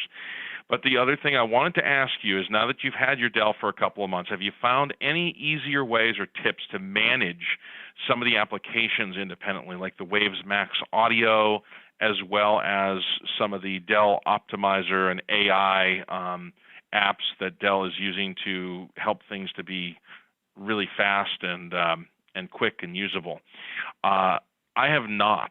A lot of those apps simply are so graphical that it just keeps saying blank, blank, blank. And I'm about to replace my latest Dell Latitude. I'd like to get another Dell, so I just wanted to check in with the master to see if you had any tips, tricks, further thoughts for how you have been using your new Dell and the solutions and applications thereof, and if you feel that that you found ways to overcome that, because I would love to stick with the Dell family, and I think I will either way, but I just wanted to hear from you before I make this purchase. Jonathan, thank you. Keep up the fantastic work. Well, thank you for your encouragement, Thomas. I really appreciate that. I haven't really found any magic tricks other than to say that when that little dialogue pops up, when you plug in something into that jack and it asks you, what are you plugging in? And you can actually tell it not to ask you again. And because I never use anything other than a headphone type device in that jack, I had Iris help to go in and check that box. So now when I plug in my little hearing aid cable into the headphone jack, it just switches automatically without bugging me. So that's a little bit of progress. I've also found the Dell Support Assistant, which sometimes pops up at random and says, "Oi, did you want to run the Support Assistant and make sure that it's all optimized?" I found that fairly okay. There are other tools that are not, and I haven't found any way around that. I did read with considerable interest that there's a blind person in the United States who apparently has sued Dell under the ADA regarding their website. And so that could be a huge favor to us all, because if they find in favor of that suit, or somebody chooses to investigate and maybe wants to reach out to the blind community, maybe they will get the accessibility bug. Sometimes this happens. I mean, can you remember some years ago how difficult it was? I think there were marches, weren't there, at Amazon's headquarters in Washington State about the inaccessibility of Kindle. And now they've just totally got the accessibility religion. So if that could happen to Dell, if a little bit of a lawsuit nudges them in the right direction, then that would be wonderful, wouldn't it? So I'll be watching that with a lot of interest. And it would be great if we could make a connection somewhere with somebody at Dell and have a good dialogue with people who know what they're doing about what they might do to make their apps a bit more accessible. They are not on their own here. Some of these built-in packages on a number of these computers could do with a lot of accessibility work. Interesting that you say the audio on the Latitudes isn't that good. I see this quite a bit with business-related laptops. I had a Toshiba when I moved back from the Mac world to Windows, and I got this Toshiba Portage Z630C, and it was a fantastic computer. It flew, it had built-in 4G, we were rocking it, but oh my goodness, the speaker in that thing was just absolutely pitiful. A transistor radio would have sounded better than that. So I don't know what makes them think that business users don't need good audio on their machines, and maybe manufacturers will be rethinking that in an era of audio and video conferencing. And of course, if you're doing agriculture, Dell computers are ideal because then you'd be the farmer in the Dell, wouldn't you? Now, Matthew Horsebill is writing in and he says, "Hi, Jonathan. I recently bought a Dell XPS 13. I recall you recently bought the XPS 15 and observed that the home and end keys are mapped to FN F11 and FN F12 rather than the typical FN left arrow and right arrow. This was the case for me too when I first bought the laptop, and I found it very disconcerting. However, I persevered and mostly got used to it. However, earlier this evening, muscle memory prevailed, and I accidentally pressed Control FN right arrow to go to the bottom of a document instead of Control FN F12. Much to my surprise, however, it worked. Looking back through my Windows update history shows a Dell firmware update was recently installed. I also recently installed the JAWS April update. I guess either one of those could have added it, but the Dell firmware upgrade seems much more likely. I now need to get used to using FN left arrow and right arrow again, but I'm finding it much more efficient already. Congratulations, Dell, for adding this functionality. For those who have got used to FN F11 and F12, these combinations still work as well. Well, Matthew, you lucky person, because I have to tell you, when I got your message, I was in the studio, and I ran upstairs where my laptop is, turned it on, and whacked that FN left and right arrow with glee, and nothing happened. So then I checked Windows Update. I was up to date. Then I ran that Dell Support Assistant, Service Assistant thing, and I was up to date. And then I went to the Dell website looking for any firmware that might be there somewhere. There wasn't anything. But all I can say is I do hope that this does go to the XPS 15. It is really encouraging that it's happened to you. I like to hope it's also being rolled out to other models in that case, because I too have gotten used to, sort of put up with the F11 and F12 thing because it's such a nice computer otherwise. But that would be very handy. I mean, I still miss the HP that I was using in that regard because it had dedicated home, end, page up and page down keys, and that's my preference. But if they're going to cramp the keyboard, definitely FN left and right arrow is far preferable when you're typing away than having to reach your hand up to F11 and F12. So I am hoping it comes to me soon. I have all my fingers crossed, which means if I push some wrong buttons while doing this, you will know why. Mosen at Large Podcast. It's the topic that keeps on giving. Guide dog refusals at Uber, and Tiffany Jesson's writing in and says, I wanted to inquire about your Uber experiences. After reporting the refusals to Uber, you mentioned that drivers are taken off the platform, but more than once you mentioned that it was only temporarily. While, yes, I read that if the results of the company researching a complaint is conclusive, a driver's access to the app may be put on hold while being re-educated, but if the complaint is found in the passenger's side, I believe they are barred permanently. Am I incorrect? Is it maybe different from country to country? Yes, Tiffany, my understanding is that it does differ from country to country because of the different Uber franchises that are out there. So in the United States, I think you are right. They have a one strike and you're out policy. In New Zealand and Australia, which operate under the same Uber franchise, it does work differently. So if you make a complaint and Uber investigates and finds in your favor, the driver is taken off the platform if this is the first infraction of a service animal refusal. And then they are put on a course and they have to certify that they have been on that course. When they've completed the course, they are allowed back on the platform. If there is a second infraction, then the driver is barred from the platform permanently. That is it. Sayonara. Adios. Auf Wiedersehen. Toodle pip. Maybe the check will be in the mail once you hear this advice from Laurel Jean Walden. Hi, Jonathan. Here is my 2 cents worth regarding the question submitted to Mosen at Large about printing checks. I have used each of these options successfully. First, most large banks here in the States have an online banking option which allows the user to send printed checks directly through the bank. It is usually part of the online bill payment system. The account holder simply completes a form including payee info, payee mailing address, etc., check amount, and any information, such as an account number, to be printed on the memo line of the check. This payment can be scheduled just like any other online bill payment. I have sent checks this way using Wells Fargo, and I know that Bank of America also offers this option.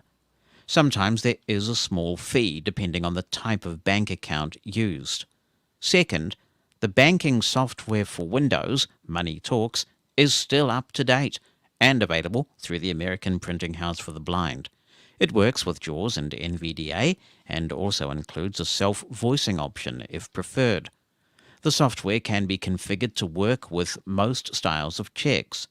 Sighted assistance might be required when first configuring the printing options, but once these options are set, they should not need to be changed unless a different style of check is used. I purchased this a few years ago when I wrote a lot of checks and loved it. Finally, Harland Clark still makes the sight check. Please don't shoot the messenger, Jonathan. I didn't name it. These checks are business-sized with embossed, bold lines. They can still be ordered through the bank, although bankers often need to be educated about them. These specialized checks are more expensive than standard checks. I still keep these checks on hand in the event that I need to handwrite one. If using the handwritten option, one still needs to keep current notes regarding all checks that are written until they clear the bank to prevent an overdraft of the account. When I handwrite a check, I print the date, payee, amount, and memo info, then sign my name in cursive. Over the years, I've found that printing is the more legible option when writing by hand. I use Ira and occasionally my old Opticon to make sure that the check is legible before handing it over. Ira agents are very helpful in that they read the check back to me verbatim and never say things like, "You write like a first grader," as sighted people have said to me in the past. The only question that needs to be answered affirmatively is this check legible? Hope this is helpful, and thanks again for all you do. And while we're talking about signing things, Carol Ashland wrote in about signatures, and she said, "My solution to the signature issue is that I had a stamp made. I use it on most papers. I can write a decent signature in situations where it is required, such as election ballot envelopes. I had the stamp made because my hands shake and are unreliable. I know that some people will tend to think that I use a stamp because I can't write my name legibly, but that's their problem. As to the date, I don't think I can write the numbers legibly." Thanks, Carol. Yeah, I guess that's a solution. You'd have to be careful, wouldn't you, that the stamp doesn't get into the wrong hands, because otherwise you could be authorizing your name to all sorts of things. I think many executives have digital signatures these days. I have a digital signature that's pretty closely guarded, and my executive assistant has that and asks for permission to apply it and things, just because we have so much stuff that needs to be signed and needs to get done. So there are those options as well. Security of those things would be absolutely critical, though. And I wonder whether anybody's done any investigation about the legalities around that. Like, if you've got a document that's had your stamp on, does that actually qualify legally as a signature? I don't know the answer, just sort of musing about the question.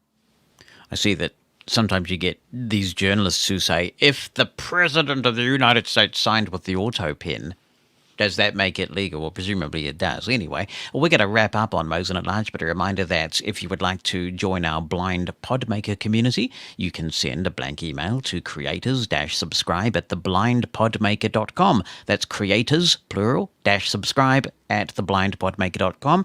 And you can also subscribe to the Blind Podmaker podcast feed and join us on Clubhouse, where tomorrow we will be talking about recording a good screen reader demo on your smartphone or your Windows PC and how to make sure that you ace that task. But right now it's time to leave you and make way for Steve Cutway, who's got another edition of the early years. I will, of course, be back across the week with the Mosen explosion, and I hope that you will join me for that. In the meantime, thank you so much for listening to Mosen at Large today. I really appreciate that.